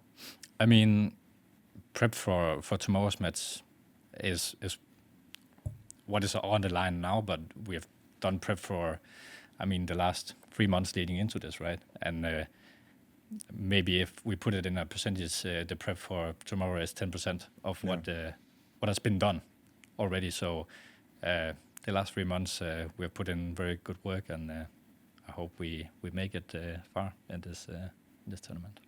What's the goals for MOUZ this major? The goals is definitely playoffs. And then take it game by game. Right. All right. The political answer. Yeah. The last thing I want you to do, Ziv, is just look behind. It's just perfectly behind you. I have been looking around. I've seen me in 4 places, right? Yeah. We got you everywhere. But just StarLadder Major Berlin 2019. Can you just give me some stories, some moments, some memories that you just get the feeling from that? Not device breaking the trophy, but around like you overall in this moment, like what you can think back to, bro. I think back to, I think this was the first middle arena as well. Yes, in 360. CS. And that was pretty hype to try that. Also a bit different. It was our 4th major and 2nd in a row here. So I think at this moment we felt very immortal. Like, which is crazy, right? Yeah, no one could ever touch us at this moment. So crazy to think about it like this. And hopefully we get there, or I get there as a coach someday. How wild would that be if you're going to be on that stage at the very end of all this, right? Another StarLadder major. You lift it as assistant coach as well. Would be cool. That would be cool. That's the goal. You might meet Dastan in the final as well. You met him in the final last time. That's right. Avant-garde times. That's right. A lot has changed for everyone since that. Zip, first of all, thank you very much for agreeing to come on, man. I massively appreciate it. Anything you want to say to the fans, everyone who's supporting you, MOUZ right now? That's your camera over there, bro. Yeah, thank you for supporting me and MOUZ. Hopefully we make it for Torsi this tournament. Yeah, exactly that. Good luck tomorrow. We'll see you around the event, and let's see what happens, man. See you. Oh. See, he does it the good way, not the old way. All right, before we bring on our next guest, I need to just mention the next winner. And so the winner we had, I think it got announced in chat just a moment ago. This guy, sneak in a snooze here. Yep. Der Jurist was the next winner of the Corsair giveaway. We have one more Corsair product to be given away. We've got the Void Max Wireless 2s. We got the Saber V2 Pro. Plenty of items to be won. All you have to do is type Corsair in chat. You know what? Production, for this guest, can I have him by me? Because I didn't get to fist bump or see anyone. Can I have this guy near me? I'm just going to say yes. Dastan, come on over here. Come sit in this chair. Don't just sit next to him. He's at everyone, man. Okay. I need you by the side of me. Dastan, New aura, Kazakhstan aura. Exactly. That's true. My man, good to see you. So, Dastan has now kind of lived and breathed all of this madness of the major. You have had the heartaches and the pains and then the success and everything that comes with it. But just tell me, how proud do you feel at this moment of your rookies? Because we've been joking around how you are a harsh coach, you know, you're telling them these bad words and we're saying these things, but you are kind of like a father of these teams, of these young rookies. So you need to understand that we're living in same house. It's real some part of like family. Yeah. Because when we're living, they can everything what I'm saying, they don't take it to Personally. their personal. Yeah. Yes. And because their natural level was really low. The players which I had, they had a lot of bad mistakes, and we had goal qualify to major.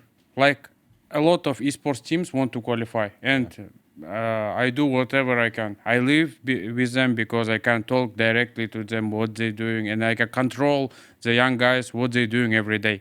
We're living in Belgrade, and from morning until the evening I'm sitting with them, and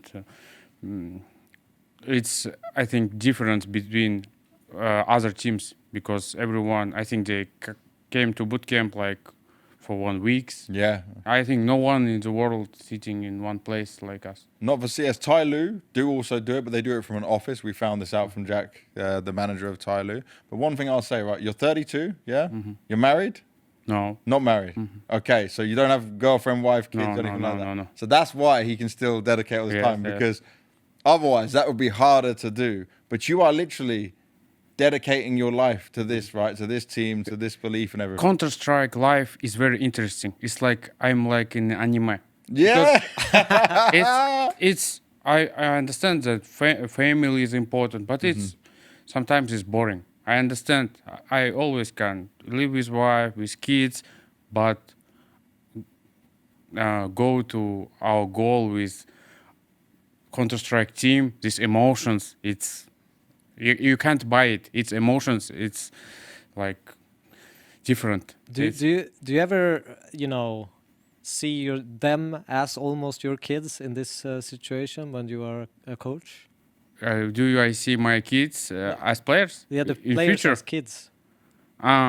Yes, because the difference is bigger now. In Virtus Pro, in Avantgarde, the difference is age with, for example, Kicker, Booster, and Jame is like 5 years. So it's not big. But it was big at that time because I was okay. 23, they're like 18. It was. Yeah. But now there is 10 years difference. It's. I feel like I'm like, well, not like father.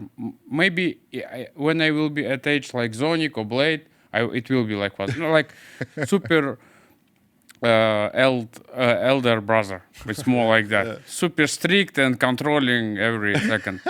I want you to tell him what he said to you first time. Do you know first time I met you? I met you in an elevator. I can't remember which event it was. Probably some RMR event or something. We meet in elevator. You come in and you ask me 2 questions. You go, you have girlfriend? I say yes. Is she wife? I say no. You say, typical Westerner. Maybe I was young. For me, it's always maybe you playing that time. Oh, coaching. Okay, it's interesting for me how the other coaches living balances their life, because as coach, if I'm not living with them, we will not qualify. Have this always been like a thing where even in Virtus Pro, etc., that you guys are living together? In Virtus Pro, when Norbert and Fame comes, I live with them, because like when you said that to give the Xipnix like sitting and watching demos, it was me watching a lot of demos, because for example Fame comes to Virtus Pro and he need to grow. Very young. Yes, he has good aim, but he need to be experienced. For example, we're watching beat demos like 50 every round, every situation, because it's experience. You can't see the whole thing. Understand me, like I'm as a coach. And Norbert and Fame was living with me half year at this Outsiders run. And maybe Fleet. With Jame, I was on bootcamp in Avantgarde. It was a lot of time. We know each other well. Fleet comes later, but that time and when the new team in PARIVISION, I see that there is only option to grow, no other option. Yeah. We in Belgrade, good ping, good environment. Yeah, much better ping when you Yes, used it's to. online and supported, and we just do our best. And also, I think I'm experienced in internet games. Yeah. I had a lot of experience from Avantgarde to qualifying because everything what I had is from qualifier. It's open quals, Avantgarde, Virtus Pro, always online. Yeah. No invites. No one bought me like ESL or Blast Libre tournaments. agreement or stuff like that. And you understand how hard it is. I know like how final match. I remember Avantgarde were against, I remember Polish team qualifying to Katowice. You do it or will not qualify. 500 teams. It's different emotions. It's one of the toughest things you can do. As coach, for me, I had very nice emotions. These stages, when I see like, for example, Bilchonik, he likes Michael Jordan. He's very, his spirit. His friends, like from other Russian teams qualified before. He's like, when I had this chance, he has good aim, but he made like stupid moves in game. But okay, when I made him to the major, it was for me. I was very happy. I'm still happy because I think he's like in story. For young people, for you is like you every day see Zaivu, Nico in the hotel. Mm-hmm. This guy sees them first time. Yeah. It's different. Like me in Boston 8 years ago. It's different. I always try to think from their perspective, how they feel, how they everything environment. So many new impressions. Yes. And good side of this is that they didn't feel big losses. In long term, a lot of teams has losses. Only few teams had like legendary like teams like Navi, like Astralis with Xipnix, but a lot of teams had a lot of losses and they don't feel it and they just play, don't scare anyone. Yeah. It's a crazy journey, and while we've got you here on a podcast, which by the way I'm so happy to have you finally to talk and to be able to express it in English. I want you to kind of explain the journey you had to go on in your career because you always hard grinding, like he mentioned. You were not part of the ESL Blast circuits and stuff like that, right? You always having to make your way further forward, but you every time grinded from nothing. But I don't think people realize how hard that is. It's you went the harder route than like 90% of people, right? If we think of great CIS coaches, people will look at Blade, but then there's you. Blade is super nice, but also Blade is very experienced. He was top 3 at VCG 2008. If I don't remember, he's very old school and he deserved like player like Simple, and after that he showed good result. He won major, number 1 with Zonic 100%. But other coaches, I don't know who also qualified to this level. Of course, I can came to team like Liquid or some like top team, but do you know why that go there work? From zero is hard. But this is it, right? Even if you were offered a team at like a European team or American team, I don't think it would work for you or for them. Because if you are the way you are with these European American players, they will crumble. Yes, they would break. No. Your way of coaching. Dastan just moves into my But like they won't. I'm not going to say these players are lazy. I'm going to say it's a different way of life. It is a different way of being social, and it is also a different mindset, because if we look at CIS countries in general, it is poorer countries, right, by monetary value. So their motivation to go bigger is bigger as well, but also I think the risk is sometimes smaller for them, in the sense that if they don't succeed in Counter-Strike, I know some players from CIS region, they can just play some FACEIT years ago, and that's enough money to live.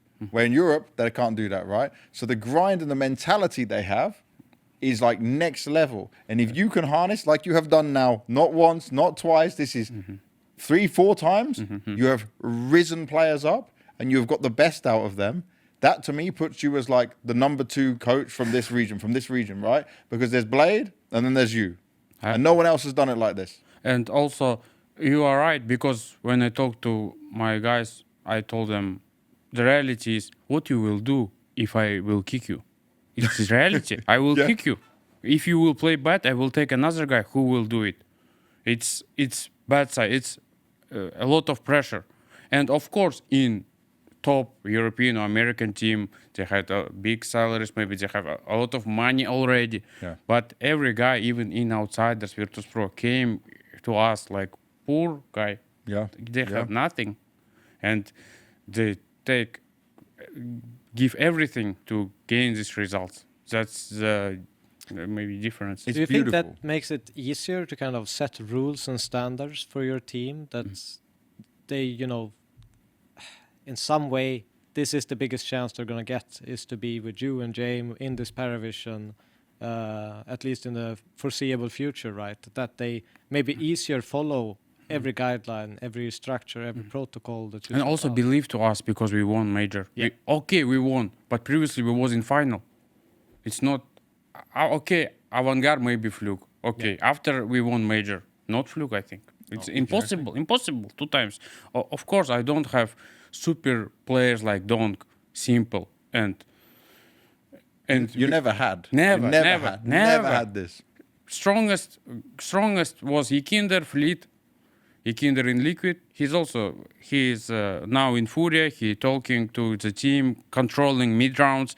It's a lot of experience comes with James.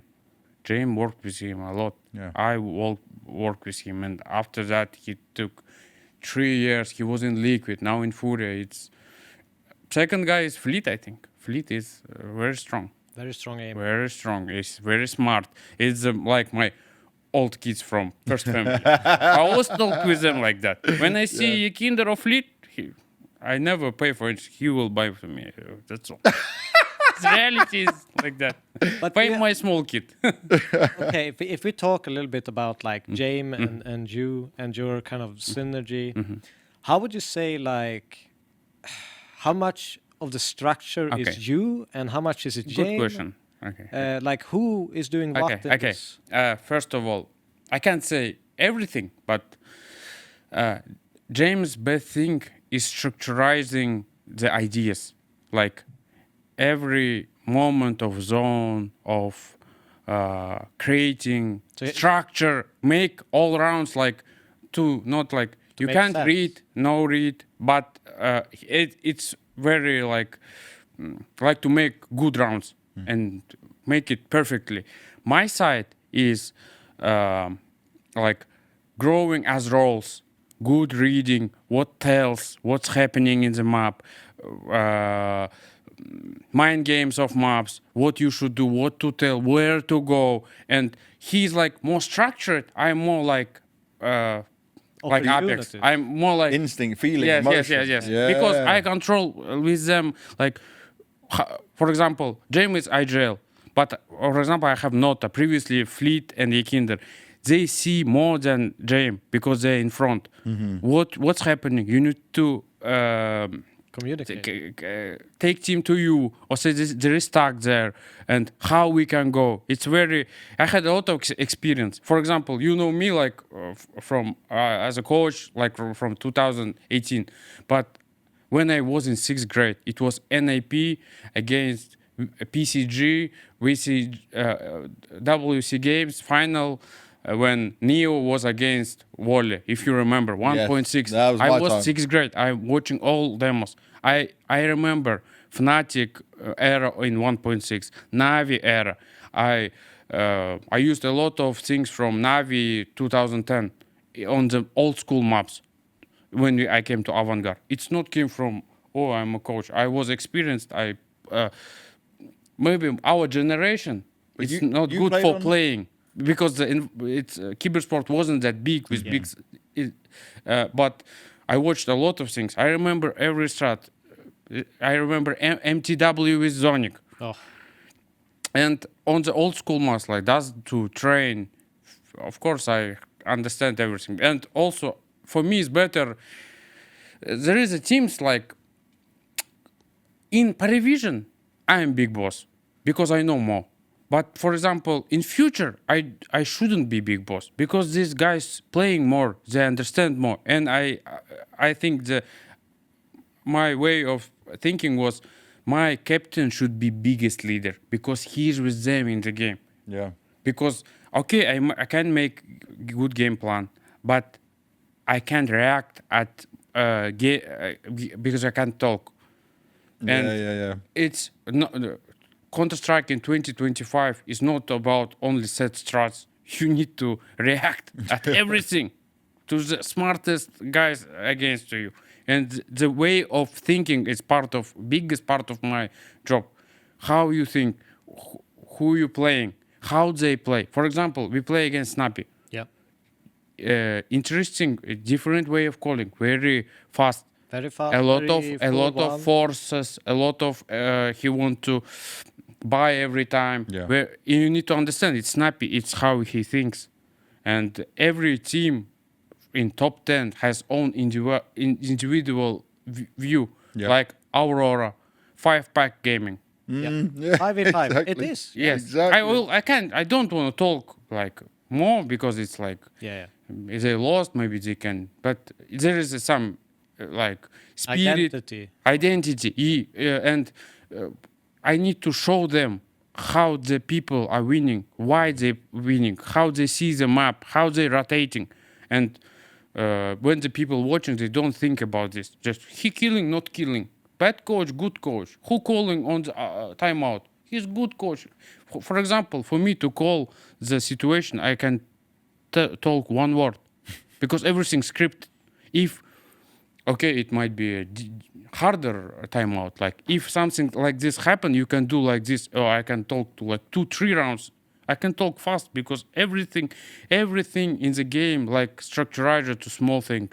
I think in our core, like previously, Virtus Pro, Avantgarde, we structure a lot of keywords. Sometimes if you compare, it's a lot of things like retakes, how we go with. I mean, it's actually insane. I mean, I even had like a list on my phone of all the keywords and what they meant. Like it could be like yellow, and that meant Yes. like so much information in one word. It's also situation like someone red, low HP, switching guns, Yeah. and it's young, and I need to teach them to how to. You go first. Why you will go first? And when you're low HP, when you need to go first, when you need to go be last and throw nades. When you need to lurk, why you don't need to lurk? Look at timing. Look at everything. It's no one talks about that. Yeah. But with good side of working in PARIVISION because they trust. When they trust, I can do what I think. Yeah. And I am with James in same direction. We made it before, and that's important thing. And for people to know, right? Like you played professionally, K23 1.6 times. You continued that going on into Even I CS:GO at the watched it. beginning, right? I watched K23. Really? Yeah. Adran? Oh my God. So you had this experience of playing, right? But you've developed yourself into obviously not just a coach, but someone who I think can help the players outside of the game. So I want to just ask you on that, how much do you help them on non-Counter-Strike stuff? Of course. Because some of these guys, they've never left their countries before coming to you, right? This is the first travels. You've experienced all this. And how much time do you need to put into that? Of course, I control their lives outside of Counter-Strike because they should think only about Counter-Strike, not about girlfriends. I know you can call to parents sometimes, so everything can happen, but generally you need to think only about that because you are not Donk, you are not Nika. We need to be very focused, know our rounds, throw every nade. Because we have lack of individuals, strong individuals, we need to be strong on team play. But creating team play is more harder than, you understand me? Yeah. Every structure, zone, everything. Yeah. And it takes a lot of time. You will be more tired. 12 hours of theory sometimes. It's reality. 12 hours? Of course, yes. That's a tough I one. had 1 hour between pracs and go walk, order taxi, return to home, and practice continues like theory because they're young. We need to took the experience of years in some months. Yes. Like It's a very tough job. And I mean, a lot of the times, I mean, I'm sure you've had experiences where players zone out and you have to get them back into things and maybe they misremember. You have to go through things again. nice to be Kyosuke. Yeah. Falcons, nice best coach. Nico, honestly, very nice. Yeah. Strong aim because he's very talented because he's good at Mechanics, aiming, the skill, the aim. Yeah. Mechanics is improving mechanics is hard thing because they have like their ceiling. Skill ceiling. Yeah. And You're nailing this, Dastan, by the way. You're nailing this one. okay, and I understand it. They understand it, and I'm trying. Why you even also part of my job is controlling the micro, how they, because I also helping them how you put crosshair. Even I'm not playing, I watched a lot of them. 10 years of my life watching in screen how the people play. Yeah. How when you go wide, go short, every part of MOUZ I can. Is that something that, like, for you, like, you look at some of the best teams, right? They don't need to go through that because the players themselves already has that experience or can take these steps. So when you look at a 4-week period of doing things compared to their 4-week period of doing things, they can, you have to cram in a lot more knowledge in that 4 weeks than them, right? Yes. Is that something you feel like? Is that why you're having such a big theory, such a big? Yes. We had just experienced a lot of maps. I watched a lot of demos. For example, Gambit, Gambit 2020. I know every exact round how they thinking. I learned a lot of. For me, like 2 teams. Well, okay. First of all, Luminosity. Yeah. Then Astralis helped us. Then it was Gambit and Navi. 4 teams. You know what my rule was when we used to play Gambit? Never flank them. Okay. Never. They're Okay. always ready. Gambit 2020, they was very structured and we learned and it was super. I like that team. Yeah. And sometimes I tell to my teams where I want to be like Gambit. Exile. Oh, the Gambit youngsters into Yes, main yes. team. Yeah. I'm not Yes. about yes. It's Beautiful. very strong. Shiro, very nice. It's and Navi 2021. Blade had a lot of how he make good plans. Super team. Navi 2021. I like these teams and I'm still. I can talk about because I. Wait, we feel your passion, and this is what's good because now we have like 3 more experienced guys here, older guys, I'll say, right? And this passion, this feeling, this is great. There's one thing you said just then about like girlfriends, yeah? So I had this opinion. I said it on we had Shocks, from the French scene, and we had him down, and I said, like, for me, some of these players when they're so young, unless they were with a girlfriend for years before, they shouldn't get a girlfriend now. Yes. Because you need to focus on the game, focus on that, and don't have any outside distractions. Buy your apartment before marriage. Took your first $1 million because you can be kicked. It's reality. It's man's life is hard. You understand me? Yeah. But so do you? Obviously, James has a wife, right? And James is. rule is you can bring your girlfriend if it's your wife.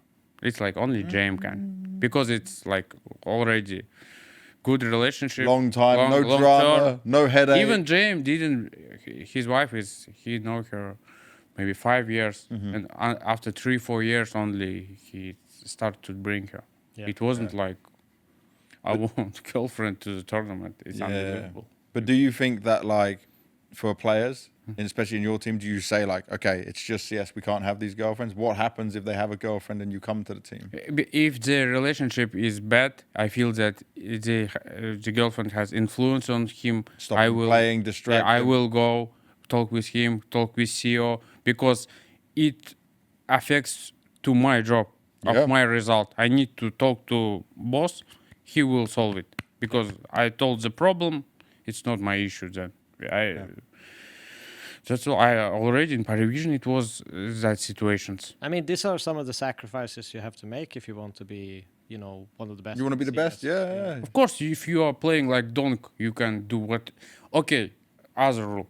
If you are Superman like simple Donk, if you are play good, you can do whatever you want. It's reality. It is. Yeah, Reality. yeah, and my team, I also tell this guy, for example, Xielo in Russian. Yeah. He had good aim. In comparison with you, it's reality. He need to understand that reality is the main word. Be in real, in moment, who you are, and that's why I think we showed some results. So I mean, really impressive as well. I mean, what you've gone through. I think it's crazy. it looked shaky, but it felt like you could swipe away the pressure and just play your own game eventually. And, you know, Cielo, even in first stage, was really good from the start. And then the rest of Above them average, yes. start to pick things up. Do you think that what do you think the key thing was for them to be playing more like themselves, like we've seen, you know, obviously in a lot of online games? I don't know. I think it's like some human like adaptivity. He lost first 2 games, then we lost win, and he just understands that nothing to lose. I also nothing to lose. Play your game. I don't afraid to lose. Just play. I took 1 or 2 pause at least for a game to like, what are you doing? Just wake up. Don't make these mistakes. A lot of mistakes come from pressure, from mind. Yeah. Because, for example, after winning, I see some moment like we're losing 5v3, and I talk to him. In experience of coaching, in Avantgarde, Virtus Pro, it was harder because I know them. We like started together, and after even we won, I always had that. How to say? Even if you won, but we made mistakes, I also will talk with them very bad in that moment. You understand? Because I don't go too close with them. They need to feel my words because we can lose because next time It doesn't work. About first and 2 stages, game against Legacy was in control of Legacy.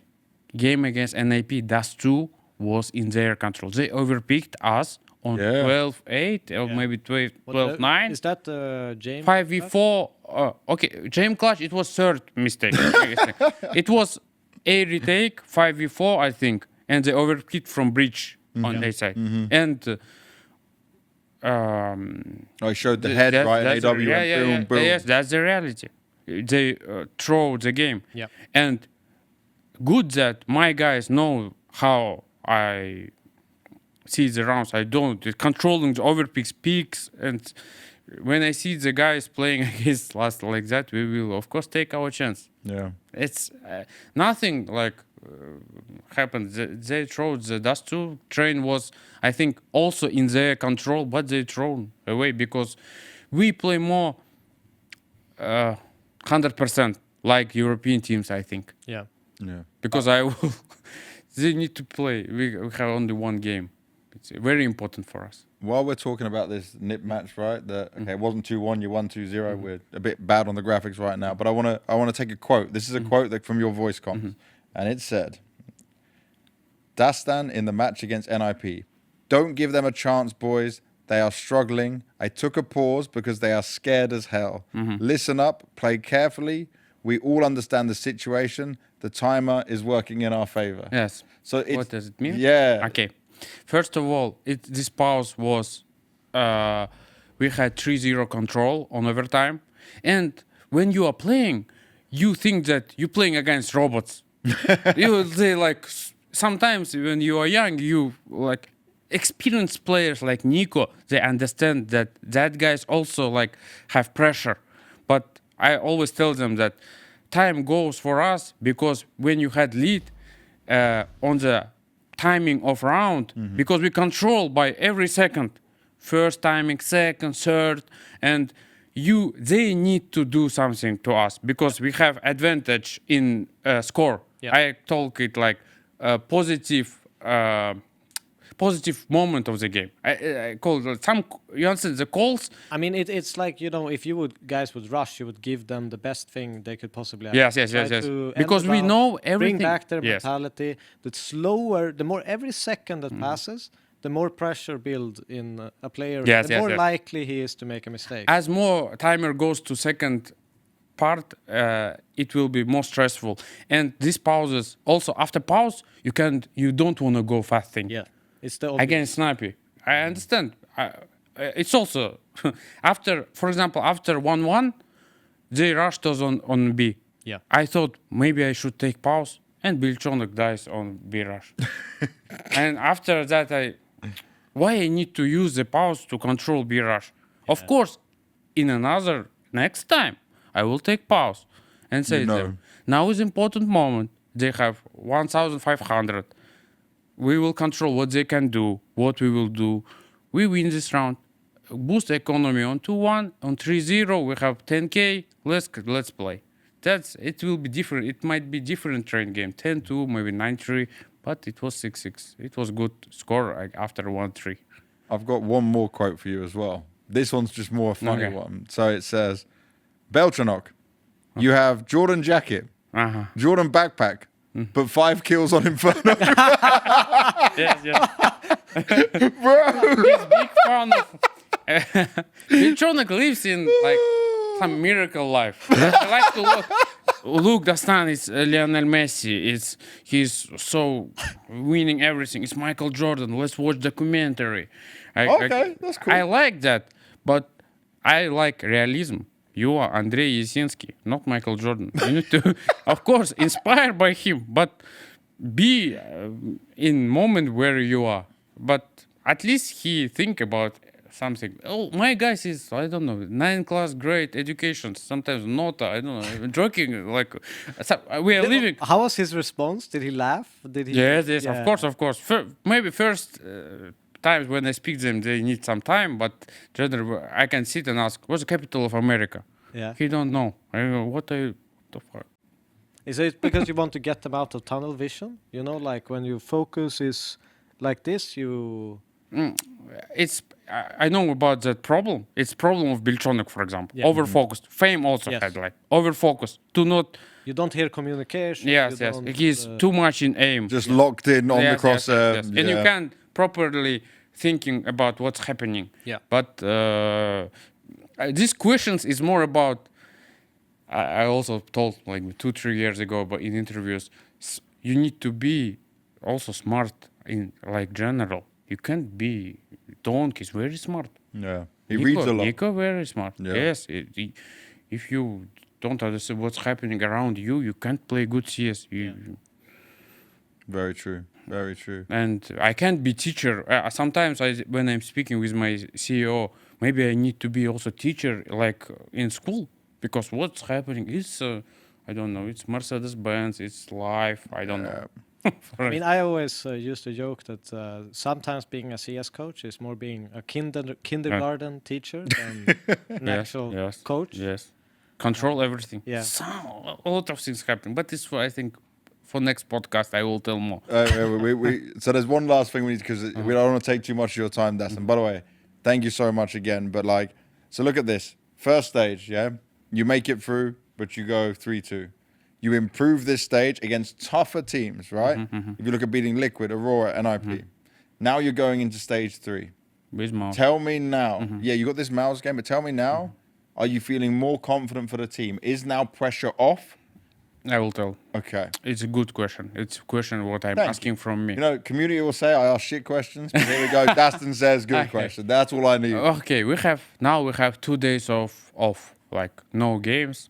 They had day off yesterday, and its reality is stage 3 is sharks, big sharks of CS, and first 2 best of ones will be against top elite teams. Yeah. Vitality, Spirit, MOUZ, who else? Navi, I don't know. Furia. It will be Furia. It will be hard games, and we need to be all 5 on server, and we need to play our AAA game, and right after this podcast, I will go to my guys, talk with them, talk like in documentary film, like what tomorrow is very important day. 2 best of ones is our chance. Just chance. It's only 40 minutes. Win 2 pistols, 2 first buy rounds. It might be hard. And the pressure should always be on the Yes. opponent. Yes. or- And also we're losing only 0 points of VRS. We're losing. yeah. But you gained a lot of VRS points Yes, here, yes, right? yes. So you're happy Yes, now. I know. Okay, we already qualified for Krakow. I think Yeah. it's Oh. important. It's nice. And Blast Bounty, you'll be there as well? Yes. It's online. It's also nice. But okay, I know that Counter-Strike world is very sad world. Only one team winning. Yeah. Yeah. One team. Everyone will be sad here. I know that. Highest percent that we will lose. I understand in my mind. But my goal is to fight. It's easier to think. Fight until last round. Yeah. Fight. Just fight. Talk. And maybe we will have chance. I think we have 30 or 20% of qualifying to next stage. It's reality. But if the other teams will be playing bad and we will play good, we will have chance. And every game for these guys, it will be experience for future. It's 18 years, guys. 18 years. You don't understand what's happening. And What would you said was the percentage of you qualifying for this stage at the start of stage 2? I think it will be more than 50 because I think there is no difference between stage 1 and 2. There is no big difference, and it's increased after legacy game. After legacy game, you understand that, like Liquid come back to TyLoo. Yeah. It's your team become like your chemistry is high. Yeah. After Rio Major, I told that after that final, any team in the world, if we will play on the next day, we will make biggest like fight. How to say?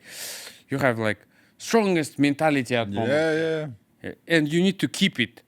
And my goal that we need to be in good mood after this tournament. If you lose, okay, we lose, but we will fight. I will be. No regrets. Yes. That's all. It's easier to. There is no pressure. The MOUZ game is MOUZ. We played a lot in Virtus Pro. They're a good team. I think they favorites. But tomorrow we will see. My guys even don't know who are they. We watch them, but they don't know personally. Maybe it will help them. I remember they never lost the like big games. Yeah. Maybe tomorrow, like CL or Noto will. Pop off. Yes. Yeah. But look at that. they're favorites. Actually, they're favorites. All right, Dastan, I'm going to hit a shot here, right, before we let you go. So this has been amazing. You've been incredible. But have you seen, we sometimes do like some just me and Devilwalk and one player interviews. Have you seen these before? We did like C, these long interviews. I see some Career. shorts. Okay. I want to invite you to come on and do a career about you so we can tell your story to the English audience. You be down sometime? Okay. Yeah? No problem. If it's interesting for English. It's definitely interesting. 100%. Yeah, bro, we need to hear this story. Okay. I'm sure you have a lot. Okay. We would need a long time for this because this guy can talk so It's good. an 8-hour episode. Yes. About any team, any player, every. I can talk about anyone. This is good. But we want to talk about you. Okay. We want to talk about you, your Okay. career, your journey, because this is Okay. fantastic. Dastan, we've got to let you go. So your camera's this one here. Can you Okay. say anything to the fans, anyone watching? Thank you anyone at for home? everyone. I think most of you are speaking English. It's tomorrow is important day. Hope some of you guys start to supporting us. For you, we are like no name team, but hope the new faces will inspire you. We are like same players like you. I think most of you are playing on Faceit or something. All of my guys from Faceit like normal, like they came from nowhere. Support us. I think it's important for us. For Russian speaking. Всем привет. Надеюсь, завтра вы будете на матче и будете болеть за нас. Это история, и мы знаем, что многие команды делали до нас до. И я надеюсь, что мы порадуем вас нашей игрой. Все, спасибо. Thank you very much, Dastan, man. We'll let you go, but good luck tomorrow, man. I was last. You were last, but we still gotta go. We still gotta do some more, man. This is amazing. This is epic. Pleasure having you.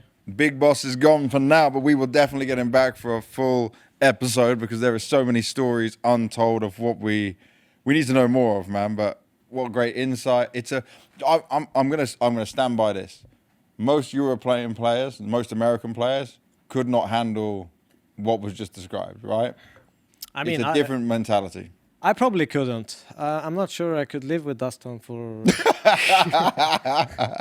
for that long. No, but do you know what? It's. I feel like some of them are so. It isn't about any particular player, but some countries are more emotionally weak, and we've been conditioned in a different way to be softer than what this way he's doing it. I mean, But I the come best from people- Sweden as well, and I will 100% say we are mentally not strong enough to handle all of that. Yeah. We do it in a very, very different way. But he's kind of like molding diamonds in rocks into diamonds in some weird sense with pressure. It's interesting. Now, we need to make sure we're doing our tier list next because we're going to get on to our preview of Stage 3. So all the teams that are in Stage 3. But for everyone at home, there will be a QR code appearing on the screen. And it means scan that QR code with your phone, with whatever you're using, and you can also tell us what you would like to do on this tier list. So if you think this team is expected to make it, if they're not expected to make it, you get to be interactive with us and be involved in this as well. So this is going to be some fun. Let's bring up, here we go. So we're going to start here with Na'Vi. There's a QR code. Scan QR code to join the game. With that, you'll be able to make a vote and see where we would put them. Yeah. Now, 3-0, yeah, in Stage 2. Wonderful. Hit another level, another form than what we expected. Bid is playing great. They're off the back of a boot camp. You guys didn't put them in expected to make it last time when we were here, and I did. Yeah. This is obviously making it to playoffs. 8 teams go to playoffs. We have all these quarters in here. Need to press some show results button. We'll wait for it. So for me, it's hard to say right now they are expected to make it at this stage. But I would think likely to make it. Likely to make it, I'll agree. I think they've... Yeah. We still need a little bit more data on them. Even when we were speaking to Wonderful earlier today, he even mentioned, maybe it wasn't the strongest teams they've faced, and they're still looking for a kind of a test. But I think likely to make it. It all depends on the draw. Yeah. But likely to make it for sure. I'm just going to look down the opening matchups with it. So we're going to go, look at this. Expected to make it. There's a lot more people even, I would be in the expected to make it column, right? Because I am the Na'Vi fanboy. They are playing Furia first game. Not expected to make it. You guys are just haters. Like, this is crazy. I don't know But where that's this is a coming that's a from. pretty low It's a low percentage. So with both me and you saying likely to make it, I think it makes the most and most sense. of chat saying likely to make it, we should put Na'Vi in likely to make it, please, producer. It's cool to see the viewers kind of engage. Engage, getting involved in it. All right, likely to make it to playoffs here at the StarLadder Budapest Major. The next team we're going to be looking at is, I believe it's in order, so FaZe. Yes. This is tough, man, because they leveled I up. want to kind of see what the chat is saying here. You just want to enjoy this thing going crazy up and down. Oh, people are still on the unlikely to make it. So let me just look at this, right? If I'm to compare FaZe now to the other teams here, they could beat an Imperial, a Bait, a Passion. What is the a first game? Max. They're playing against Vitality first in a best of one. They could probably beat a G2, a Pain, maybe a Mongols, because remember, Mongols has controllers playing. So the one thing about like FaZe, you can look at FaZe Vitality being a bad draw, but it's actually an excellent draw for FaZe because it means that they will have a chance in a best of one to kind of come in and play a cold, so to speak, Vitality in the first game. They have a chance to make that. Anyone has in a best of one. Also, it will mean that they will not be able to play them in a best of 3, which is obviously the scariest things you can do. Yep. So I still feel like there's something going on with FaZe. It's just unexplainable. Logic FaZe Major tells magic. me unlikely to make it, but it feels like they've kind of leveled up and emotionally gotten a lot more into it, having a lot more fun on the server, gelling, a little bit more with each other. So I'll probably put them in likely to make it. And FaZe have been here for 3 stages now. Yes. They have gone from stage 1 They know all the what's way up. through. Chad is starting to agree with us. Let's put FaZe next to Na'Vi and likely to make it, and then we move on to Bait. Now, MPL on that interview said F Pimp. Yeah, he wasn't happy because Pimp kept putting him 0-3. They already done really well. Kenzazor's playing out of his mind. This team is great. Someone in chat said how to vote. Scan the QR code on your phone and you will be able to vote. We've got this interactive technology. It's And I down think at the it bottom left auto-updates corner. you to the next voting scene I hope so. as we switch. Get involved, chat. This is what we wanted to do, something interactive. StarLadder have hooked us up and been amazing with this. I will agree with what Chad is going with right now. I would never put them as not expected, but I feel like it is unlikely to make it. I think it's unlikely to make it, but I think they keep surprising us. They keep kind of showing a better level than we always expect. And it seems like they're in a groove right now. I mean, Alex switching to the roles of in-game leader, MPL and Kenzazor, starting to put out like almost masterclass performances every once in a while. I think I love Kenzazor on a Dust 2, for example. He's been immense. But they're gonna need like everyone to show up. When you're playing elite teams like this, I think still they're in the bottom half of this kind of list, and that's not to diss them. That's just because there's so many good teams. So I'll give you a bit of insight on this. Right, I'm going to read this from my Instagram right now. 28th of June, 2023, back in Ukraine, in Kiev. Kenzazor was like 16, 17. I met him. He is what we would call like from rough around the edges. I call him Bandit all the time, Bandito, yeah? He's a little bit of a like crazy child, crazy boy, yeah? He has grown, and I sent him this message, God knows when, let's have a look. This was the 1st of September 2023, and I say, I believe you can have a bright future in Counter-Strike as a professional player. You have a lot of natural talent, but you must really work hard and focus. I said, you need to dedicate yourself to the game if you want to be great. And I said, you need to just obviously stop with girls. You need to stop with messing around in your city. You need to have this focus. And finally, I am seeing him do well. Like, Bait was a huge opportunity. And Austin Major was okay, but it wasn't the Kenzazor I knew. Now we are seeing, the Kenzazor you're seeing on the screen is what I expected to see all this time ago.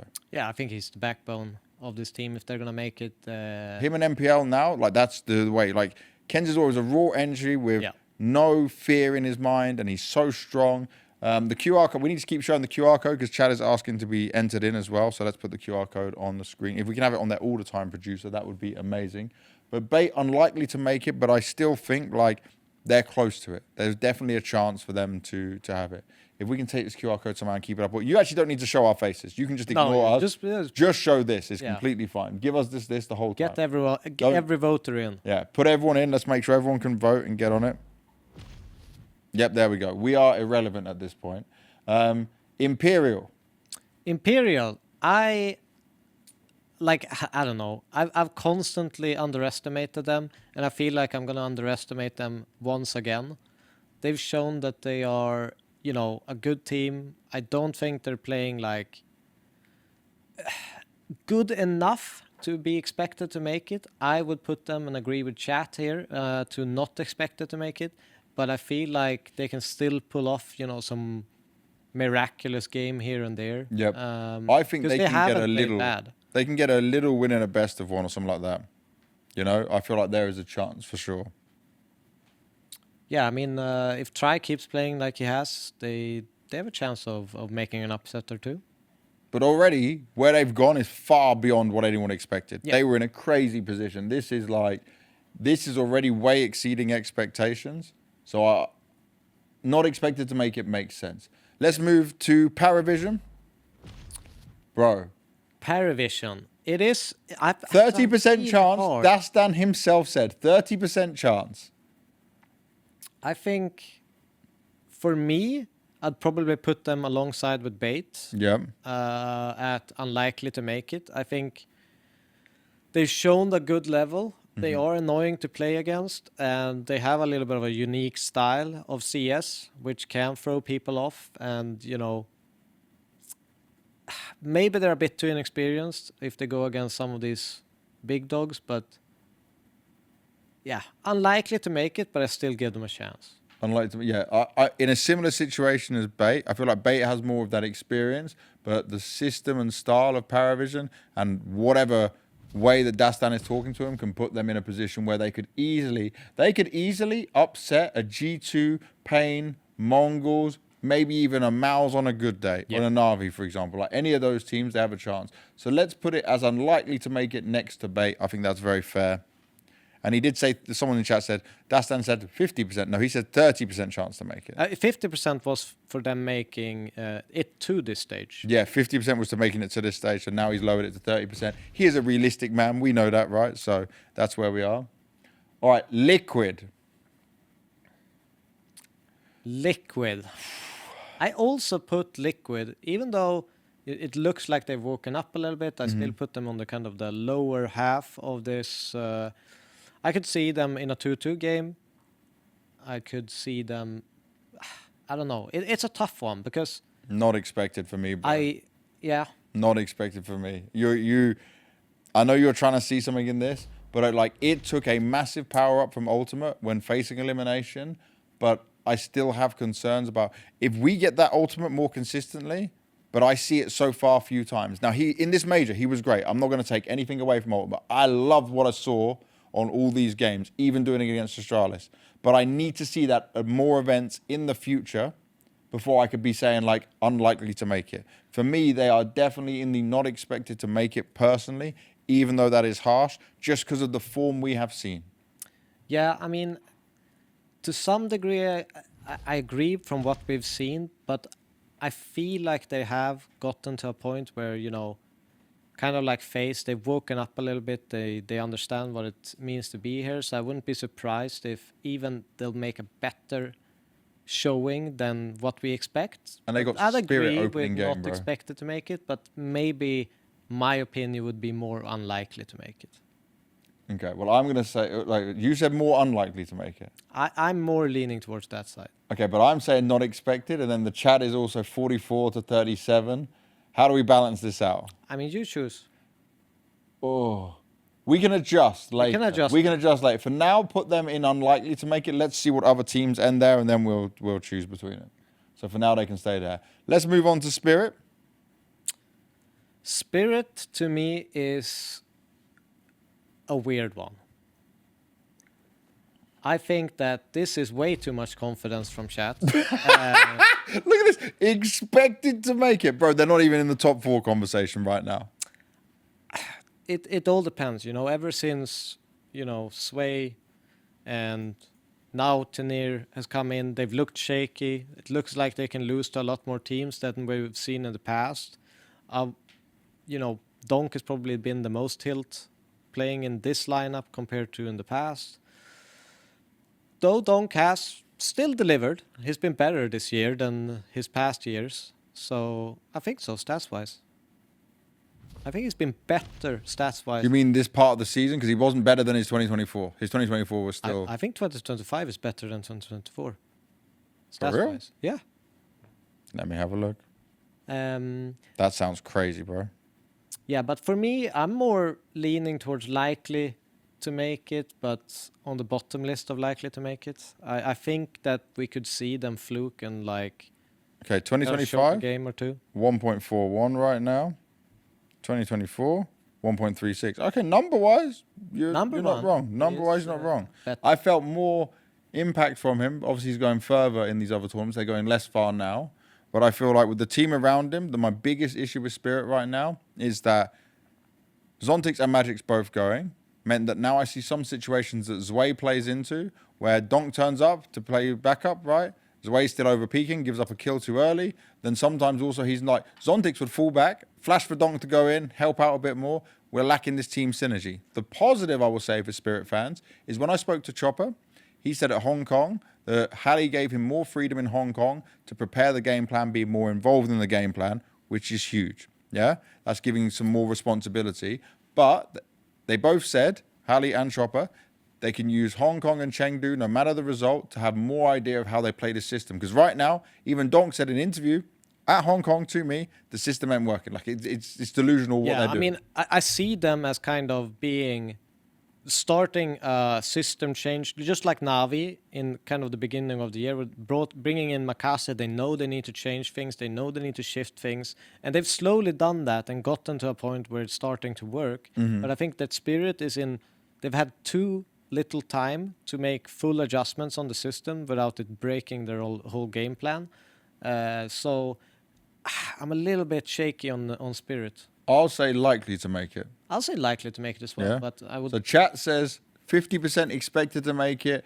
Me and you are saying likely to make it. 36% of chat says likely to make it. Let's just stick him at the top of likely to make it for now. So in front of Na'Vi and in front of FaZe. I think that's fair. All right. Cool. Next team, Passion UA. I think this one, I have to say, is not expected to make it. Oh, not expected. Straight in the not expected. Yeah. Oh. I think they still have some leveling up to do. Think, you know, when it comes to like playing this caliber of teams, I don't think they have enough personally. I don't think they have the individuals to be strong enough. I think they're gonna kind of crumble in that sense, and I don't really see them having that much better strategies than some of the other teams. So for me, it just looks like a not expected to make it team for me. All right, look, most of the chat agrees. I agree with you. Not expected, Passion UA. There's not even a question about it right now. They still got to be put there. Boom. Yeah. MOUZ. For me, this is expected to make it. I think it's expected to make it as well. I think if they don't, it would be one of the biggest disappointments of the major. This isn't the part that they are going to go down. I think they are such a consistent team. You know, they've been. I don't even know if they've ever lost, like not been top 4 at an event this year. I don't think so. So these kinds of group stages and things, I think they will be well prepared. They have everything they need to do it, and yeah, expected to make it. This not expected to make it, people in chat. You lot lost your damn mind. This is where MOUZ do not fail. This is like, we're not talking about win the whole event right now. We're talking about making it through the playoffs. One more, expected to make it. Our first team up there, without a doubt right now. 3D Max up next, over to the French side. That did falter, but then impress. They've had some struggles. Whew. I think for me, I think they are in the unlikely to make it, but in the top end of the list. I think they played really good. I think their game plan, you know, I think are a level above in terms of strategy. They don't have that star player, and they've showed they can play really, really good Counter-Strike at this event. I've been surprised at how good their individuals actually have been. Something maybe to a level where they're overperforming to some degree. To my expectations, but I still think it might be a little bit too tough with the amount of good teams here. But I definitely see them as like a team that could be 2-2 and have a chance for it. I will put them in unlikely to make it. Yeah, for sure. I don't think there's any question on this. I think that Maka had some crazy moments that popped off. But they need everyone to show up in a game. Like if they're gonna have to beat someone like Vitality, Falcon, Spirit, Furia.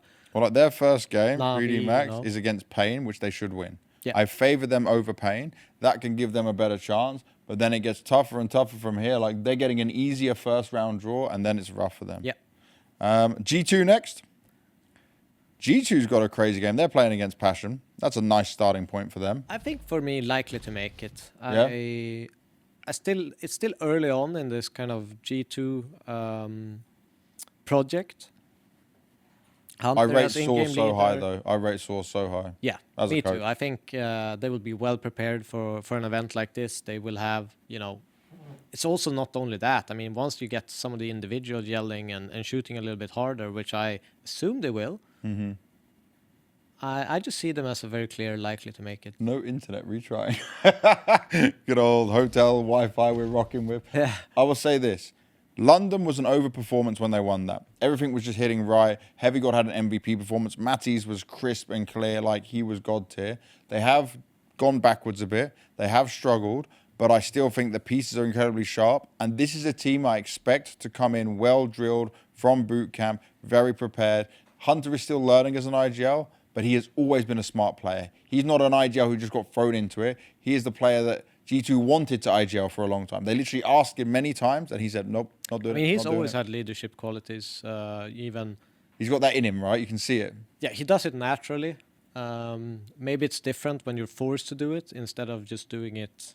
Oh, chat's asking how they vote. Put the QR code on the screen. Give us the QR code the whole time, please. There we go. There we go. Scan that QR code, which is just down here. Ding, Yep. ding, ding. And then you'll be able to take part in it. And yeah, 64% likely to make it. I think G2 can go there, likely to make it. But I feel like they are a team that is dependent on the day, unlikely to make it as well. I see chat doesn't agree so much with that, but I feel they're at the tail end of a, like something can go, no, they're up. They're up at likely to make it, but they're at the bottom of likely to make it, you know, just because we'll have to see how it can go, what form they come in with. Furia. I think it's a lock-in to expect it to make Just it. expected to make it before we've even seen the votes. This is the best team in the world right now. They are absolutely god tier. Molodoi is a player that I think many teams fumbled and should have got. The Kazakhstani young rookie Orpa. He is rookie of the year. Even if he bombs out with a 0.1 rating this event, he cannot be touched right now. He has 2 MVPs on his first rookie year and didn't even play the full year. I am so hyped on this young individual. I called him rookie of the year one event after Astana. Yeah. Like he played Astana and I said he'll be rookie of the year. I think Furia expected to make it. I think Furia is so likely to make it or expected to make it is just because if you look at their games, they're adapting all the time. They're playing off information. It's not something that's super set. It's just very solid Counter-Strike and mid-rounding from them. I can't see a world where they don't make playoff. Dude, I made a tweet and an article, and I said I basically ranked the rookies of the year after Astana, so like midway through the season. And I said Molodoi will be number 1. People were coming at me, no, it'll be Tanir, no, it'll be Kiyosuke, blah, blah, blah. Molodoi, by the eye test for anyone that understands basic like knowledge of a skill in Counter-Strike, would see that he was like Kiyosuke is great, but he was a bit overhyped to being the second donk. Still incredible player. Tanir, very good as well. I'm not going to doubt him. People who said Zwei, that fell off very quickly. But I mean, Molodoi, just watch of how he plays the rounds, how he positions himself. And sure, he learned a lot from Fallen, but he is without a doubt rookie of the year. He looks like simple sometimes in just the cockiness of the moves that he makes. A recent, I can't remember the event or anything, but he played like a recent, was a final when he on train. Hong Kong. Yeah, and he does that no scope, but he just jumps down lower, takes the Kong guy. Like he's doing these incredibly tough moves. Yep. You just need to hit your shot, otherwise you're dead. And he just keeps on delivering. But also, the thing I love about him, he can have a terrible map or even start off a series slow, and he doesn't mentally break as a young kid, and he still goes, and he still be able to play. He still gets hyped up at the moment. That is impressive. All right, Pain next, because Furia is an easy one. Where do you put them? Oh, man. Because, like... I mean, for me, I think they're going to... Huh? Unexpected. Not expected. Oh, not expected. Okay, not expected. We still have Vitality and Falcons, and if you look at the list, no internet we've now, taken 6 out of 8 spots. We've killed the hotel Wi-Fi. I've died, so I'm out of this equation. But they're playing... Pain are playing 3D Max first game. I think they will struggle in that. Yeah? Yeah. So I think also they've had recent struggles. They haven't really gone to that form that they had in Austin, right? So... By the way, people will say, like, the Hong Kong result, they hit top 4. It was only an 8-team event. They beat TyLoo and Passion UA. Yeah. Sure, I'll put them above TyLoo and Passion UA. So I'll say unlikely to make it. I think not expected, but that's me. Oh. There's more not expected right now, actually. The chat is kind of swaying. So I said unlikely to make it. You said not expected to make it. And chat says not expected. Okay, put them in not expected to make it, but at the top. You got to put them above Imperial and Passion because that's unfair otherwise. It's evil otherwise. All right, from there to the Mongols. Now, problem is, I love the Mongols. I love them too. I think they are everyone's favorite team, even if you're not from Mongolia, even if you support another team, because you can't not love this. But they have been dealt a rough hand. There is no Senzu anymore. Controllers is playing okay, but Now, when no Senzu, is you have to always get a great 9-10 performance. You always have to have Blitz even fragging out as IGL. They are in such a bad spot, and yes, they've had more time. Obviously, they would have gone after Chengdu, probably back home for a little bit anyway. Then some boot camp in Europe. I think that's what Mazzinho told me. I haven't seen him today to be able to check in with him. By the way, Mazzinho, my G, every single time. Love the guy. I absolutely love Mongols as well. But I agree with you. They are a little bit too reliant on 9-10. Fair play to controllers. He has played good, but for me, they're in the top of unlikely to make it. I can see them having really good games where they actually can beat some of these top opponents, but I don't see them having the consistency to just make it straight through the playoff. And I will say this. I have a feeling, this is no information I have, this is not some fact information, Banks is not saying some report. This is, I think Senzu will come back after the major. I think he was burnt out from what we heard now. It's not about anything else. There's a lot of pressure coming from Mongolian fans, from them when they lose games and stuff. A lot of people can't handle this. I think this major, yes, is, well, where are you going with this? Producer is trolling. Unlikely to make it. Unlikely to make it, but at the top of unlikely to make it. Yes. He's obviously a fan of the Mongols as well. Yeah. I think this will be a rough major for them. They nearly make playoffs. Maybe they go 2-3. Maybe they could just get in. But I expect Senzu to be back next year. I hope that would be the dream because this is a great team. It's a great core. But also, depending on how Mara is, he doesn't give many English interviews. By the way, they even told me Mara just doesn't want to learn English. Like he's not doing it. He's not interested. He's like, the players can do it. I'm going to keep doing my thing. I'm all happy. Time has passed, you know. Yeah, Like, he's a little bit older. How old is Mara? He's older than us, right? I think he's like 38 or something. Mara is 35. He's the same age as me. 35? Oh, Same age as wow. us. Same age as us. Old boys Younger. club over here. But I will say maybe Mara doesn't let Senzu come back if he's worried about that burnout. Like, does he want that instability of how he has teams? Well, it's not going to affect this major. No. So top of unlikely to make it, that's fine. Vitality. I think it's unexpected to make it. I think so. They came here, by the way, 4 days before any other teams. So before the days, they came to boot camp in this hotel. So they didn't do a boot camp. Not expected to make it, people. What the hell? Vitality haters, Zaru haters are ranking up these votes right These now. are just trolls. Yeah. Some people will troll. Thank you, chat. We expect that. But I'll say this. Vitality came 4 days early to Budapest. And he said Bucharest there. Don't fly to Bucharest if you're coming to the major. We are in Budapest. It is the StarLadder Budapest Major. Don't make that mistake. But Vitality came 4 days early to boot camp here to get themselves ready. They're looking like they are taking it very seriously. They have their way of getting into all of this. Producer is trolling.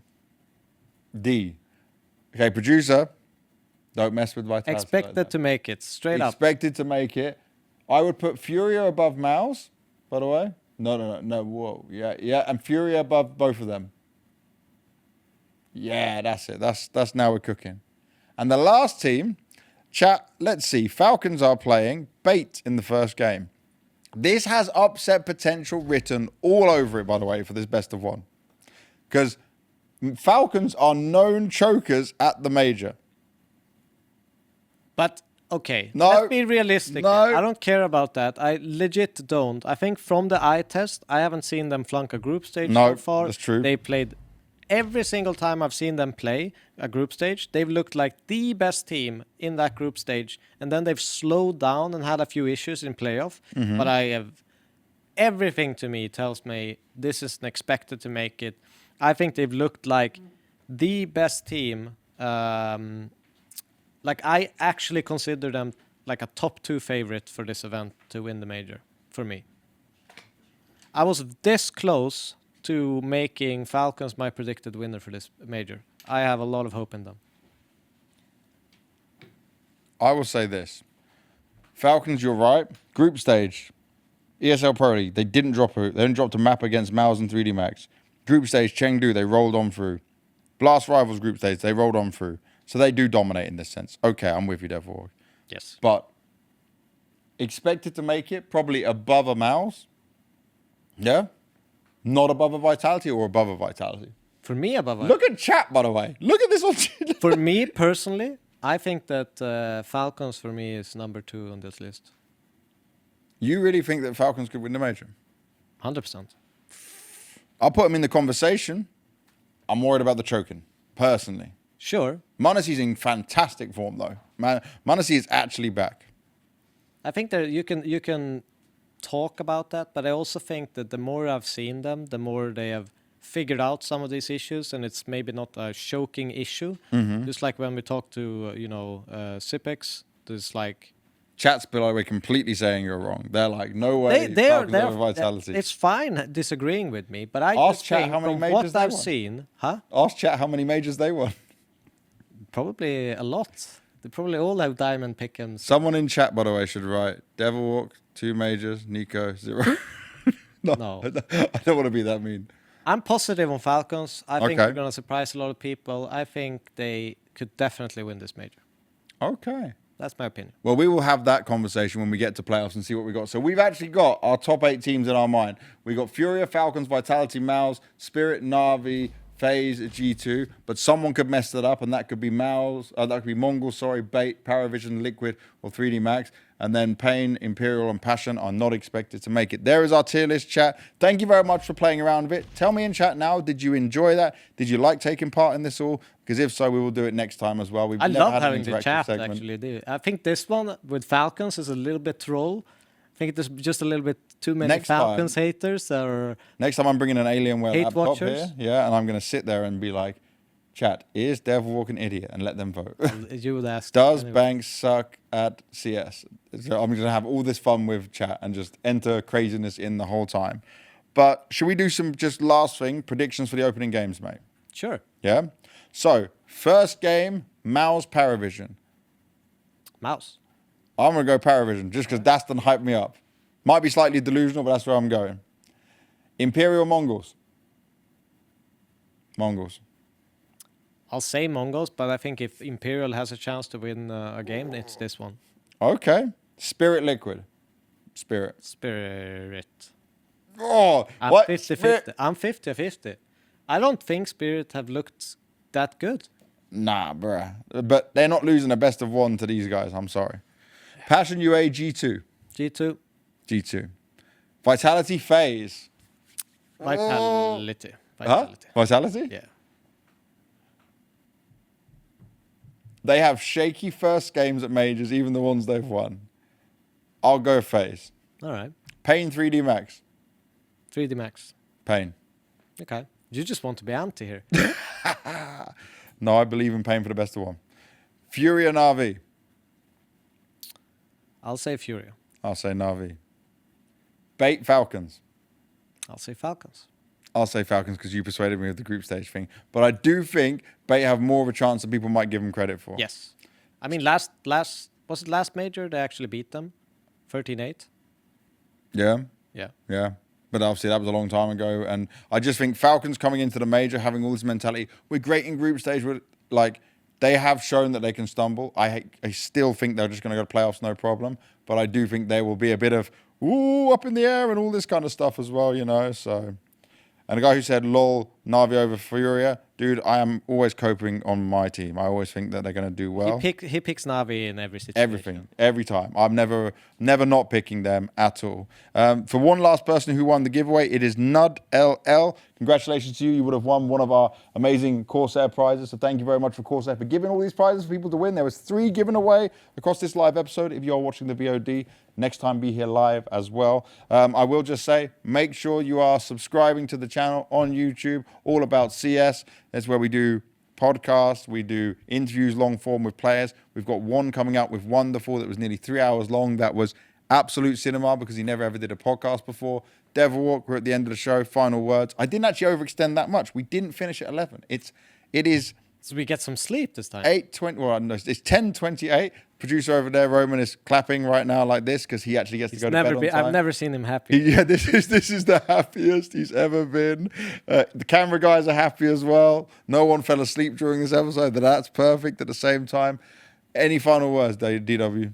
Thank you guys for watching. I hope you've enjoyed the major. I think it's going to be a banger, especially when we come to the stage 3 with, this is what everyone's been waiting for, these games. So Keep talking a little bit because I'm trying to find a link to our YouTube Okay. so I can put it in chat. You now need to do So some work. that's how you do it. You just interrupt me and they keep talking. I didn't want you to stop. All right. You know? No, but yeah. Thank you so much for watching. It's been lovely. and I hope to deliver in the major and be able to bring you some analysis. Why can't Thank I you so enter much. this? Oh, don't play the music yet, producer. We're not done. We're not done. No. Have you found anything? Yeah, I've linked. Okay, he's spamming you in Yeah. chat, making sure. I've linked. that, There we go. Go and make sure you like, subscribe, comment, follow, do everything else you need to do on this. Thank you very much for watching our third special episode of the All About StarLadder Major Budapest. It has been fantastic. We had some live interaction. We had Dastan dropping bars. We had Zipnix giving us the insight and Flashie going through the emotional roller coaster that he went through on all of this. The major starts again tomorrow for stage 3. We are nearly there. It's the top 16s. It's the best part of the major before we get to the playoffs. There'll be more crowd in there. There'll be more hype than ever. Don't miss it.